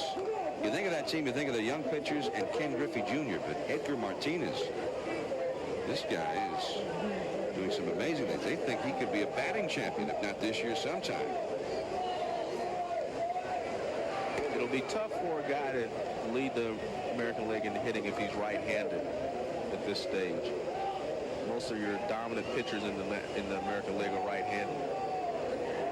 We saw only Kirby Puckett has led the league in hitting from the right side in the last, I don't know how many years. Yeah, well, in fact, before Kirby, who did it 2 years ago, the last guy to have done it was Carney Lansford. Lansford with the Red Sox in '81. Yeah, that was a half of the season. Yeah, the strike year. Yeah, so it's a tough league for a right-hander to lead the league. In fact, both leagues now, your league-leading hitters are usually left-handed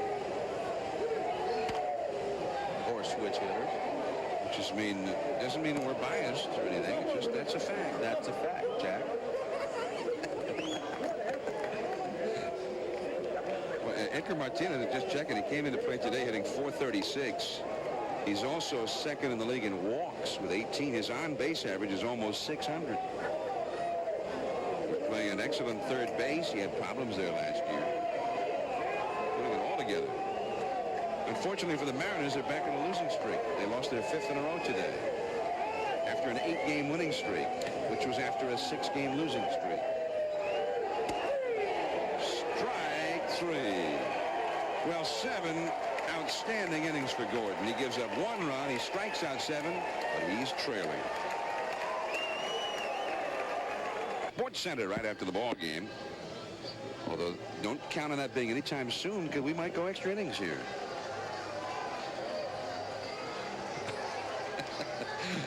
Sorry, folks. I'm dead. Joe just shot me. Might as well. We're past dinner time. That's right. I was just playing until our flights leave here. Here's Russ Mormon leading it off for the Royals. Last chance. Last of the 9th. 2-1. Boston ahead. Reardon, the 4th Boston pitcher, looking for his 7th save. Into center, but right to Burks. Mormon hit that one pretty well. By the way, good morning to you. This copyrighted telecast is presented by authority of Major League Baseball and may not be reproduced or retransmitted in any form without the express written consent of Major League Baseball. It's almost midnight here in Kansas City, Central Time. It's almost 10 o'clock out west. Not even close to midnight out there yet. We could go a long time yet. Strike 1 to Stillwell. He is 0 for 3. The Royals will be happy to play another couple hours if they can get a win out of it. Yes. Stillwell 0 for 3. He's been cooled off tonight. He's been red hot.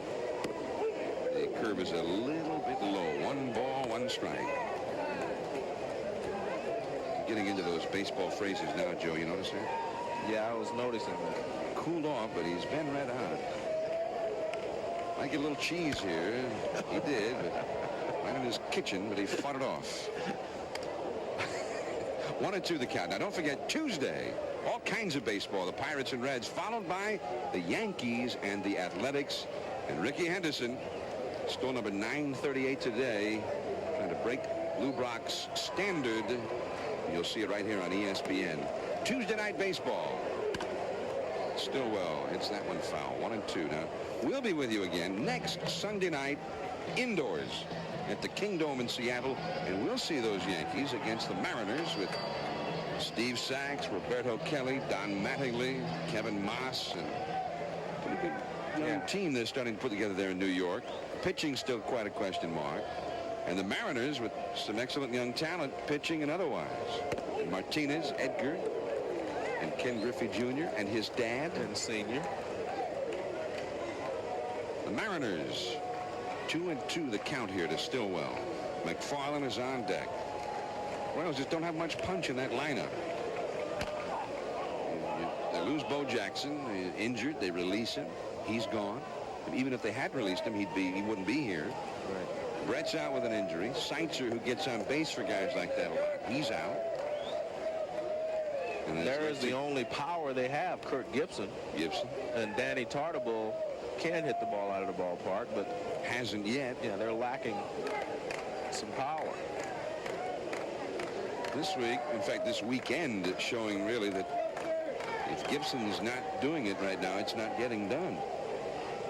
He hit the 4 homers in 4 games while they were on the road and really carried the club, but he hasn't hit any this weekend back in Kansas City against the Red Sox. The curve is way outside. 3-2 the count. John Wathan hoping that his general manager might be able to find him a power hitter somewhere. And they have a little pitching, especially when Gubazar gets back. He'll be able to go find one. This is fair. It's trouble. Foul. 3-2. When Gubazar gets back, and he's going to pitch this Wednesday, I think, in a minor league ball game. If all goes well, Sports Center comes up next. If all goes well, he might be called up after that. Could pitch soon after that. But he would be the 6th starter. They got the fine young talent Apier. Excellent rookie year last year. Of course, guys like Boddicker and Saberhagen have been around. Storm Davis. And, of course, the man we saw tonight, Flash Gordon. It'd be tough to take him out of there. Yeah. And it's also tough to find exactly what they're looking for. A slugger. A lot of people would like to have another big bat in their lineup. How about Bonilla? Bobby Bonilla. I don't see how the Pirates can trade him. The Pirates have a chance to win this year. And without Bobby Bonilla, I don't feel they would be able to win. Peter Pasquarelli in the National on Friday. He wrote that rumor that talks with the Mariners and the Pirates is still simmering in regards to Bonilla. Base hit for Stillwell. Pretty good at bat for Stillwell there. And he gets the hit, and the Royals are still breathing in this one. 1 out and 1 on. And they'll send in a runner for Stillwell. Gary Thurman, a speedster. He got him to a 3-2 count, meaning Reardon. Got a low fastball, and he pulled it in the hole. Sits on the fastball, and he gets the bat out and pulls it in the hole. No chance for Reed as he made a dive. Now there's Thurman, and he's a guy who can steal a base. They might like him to, down by just 1. They don't have the power hitters up in this part of the order, nor do they have any on the bench. The offense would look a lot more productive if Thurman could get himself over to second base. Ball 1. Thurman has stolen 1 base this year. It is 2-1 Boston. We're in the last of the 9th. It's midnight in Kansas City. Good morning to you. Curve ball for a strike. McFarland 1 for 3 tonight. 2 for 3 with 3 RBIs against Reardon in the past. Just a little bit of experience against Reardon, but he's hurt him. Of course, Reardon well remembers. There goes Thurman. And the ball is swung out and fouled, and heading out of play. Quintana giving chase. He tried to go to right field with the runner moving, and Jody Reed was covering, so the whole right side of the infield was open, but he popped it up foul. That's a good play in that situation because you mentioned they have to try to get the runner to second or third, and Wathan put the hit and run on. It's a good pitch to do it. 1-1. Reardon does not want to go behind in the count again. That's how he gave up the base hit to Stillwell, so you figure he's going to throw a strike, and he did. Saw Brett Maine in the dugout with a helmet on. Brian McCray due up next. Maine is a left-handed hitter who could be used. A ball and 2 strikes now to McFarland. Thurman not going. And the breaking ball is up and in. 2-2 the count. McFarland hitting .306 for the year. Here's Maine, number 24, right alongside John Wathan. And there is Thurman, the possible tying run at first base. Oh, he hit him. McFarland frozen on what I thought was a breaking ball. Didn't break much. Well, it was a fastball, but you're like McFarland. I think he was looking breaking ball. It's a fastball in. They're trying to throw it inside, and it tails back and gets him right on the left hand. The fastball tailed into him right on the left hand. That's Smarts, too. Well, similar to the play the other night, although Seitzer was squaring around to bunt, and he couldn't get out of the way. Well, they're taking McFarland out of there. He's a very important man in their scheme of things, particularly now. And David Howard will go in to run for him. And now a base hit could tie the game, and Joe Morgan, the Boston manager, is going to go to the mound and talk to Reardon. Brian McRae is coming up here.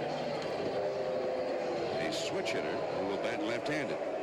The danger of this ballpark at this time is, with the outfield being so wet, a line drive in the gap, and the ball game could be over with the Royals winning.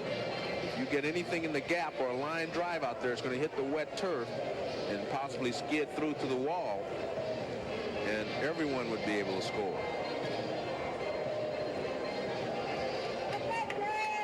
I know they've talked it over. The only man left on the Kansas City bench now is Brett Maine. May have caused them to change their thinking in terms of pinch hitting from McRae. They had to put Howard in to run for McFarland. McRae has to be patient now, because Reardon will not give in to him early in the count. He will try to get him to chase pitches and try to get him out with a ball rather than throwing him strikes. If we go to the 10th, Maine is... They were calling for an appeal play. I don't know exactly what you could be appealing. There was a runner at first base. They're saying, well, maybe saying that, oh, I see what he's saying. McFarland did not go and touch first base. That's what he's saying. Remember, McFarland got hit, and he did not go all the way to first base and touch it. That's what the appeal was. Now, Greg Kosk is the guy that was at first base, and he's supposed to know.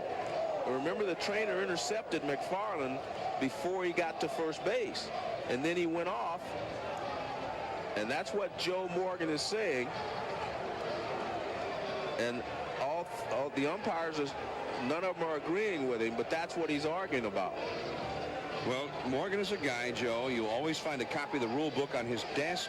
Well, and he always goes through the rule book. Yeah, but the rule book really doesn't apply so much as whether he thought he touched the bag or not. See, if he doesn't touch the bag, and someone, you know, he is not, you can't pinch run for him. If you go to the dugout, you're automatically out, is what he's saying. That's what Joe Morgan is saying. See, if you hit a home run and you walk into the dugout, you're out. Or if you hit a base hit and you don't touch first base and you go in the dugout, you're out. And that's basically what Morgan is saying, that he did not touch first base and he went into the dugout, therefore he is out. But he did not go all the way down. I remember that, but then I took my eyes off of him as well. But that's Joe Morgan's job, is to observe and watch what's going on. Yeah, but when you get hit by a pitch, the ball is dead. Yeah, but the ball is put back in play by the pitcher, and if you did not touch the bag, you're out. See, the ball is dead, right. Now, he's entitled to go to first base, but if he does not go to first base, then he's out. If he goes to the dugout. The pinch runner becomes the runner and is standing on first base. You can't pinch run for somebody until they take the base. You cannot pinch run for somebody if he hits a ball. You don't play tag. You can't tag a guy unless he's on the base. In any case, it didn't work. Joe Morgan is probably correct, but it didn't work. There was a play in Oakland where, on a walk, bases loaded walk, Dave Kingman running from first to second as the game was over. Strike two to McRae. He never went to second. He just started trotting off the field. Right. And they had to start screaming at him. He left the entire field and got near the dugout. Then went back out and made it second base. But he was entitled to do that. But had he left the field, as you're talking about here, it would have been a different story. 1-2 the count. Boston is playing this game under protest. we understand. Well, you can't protest an umpire's judgment. In the umpire's judgment, he touched first base, or else they'd have called him out. Boggs to Reed one. The first. Double play. And the ball game is over just like that. So there will be no protest. Jody Reed upended at second by Howard. Howard also still on the ground out there. Quite a collision. And a very costly inning and game-ending double play there. And John Wathan out to get a few words in with Greg Kosk. A wild finish here. Well, Wathan is arguing that McRae beat the play at first base. Boggs throws to Jody Reed, who comes across the bag, and he fires to first. He gets hit with a rolling block. Well, could he be arguing that Reed wasn't even on the bag when he took the throw? Well, he could be arguing that, but that's not. He wouldn't be arguing with Greg Koss over that, because that's not Koss's call. They would have to be arguing with Ken Kaiser. There was no second base umpire. Well, Ken Kaiser was there. Who was at third? No one. You leave third open when there's a runner there. Here's the throw. He was on the bag. So we finish and everybody's unhappy. Yeah. Except Boston wins the game. Good game. Jody Reed gets beat up at second base. Next Sunday night, we will be in Seattle. We'll see the Yankees and the Mariners, 8 o'clock Eastern. I hope you'll join us. Stay tuned for SportsCenter coming up next. All of the day's highlights from all of the sports. John Miller for Joe Morgan, the final, Boston 2, Kansas City 1. Good night and good morning.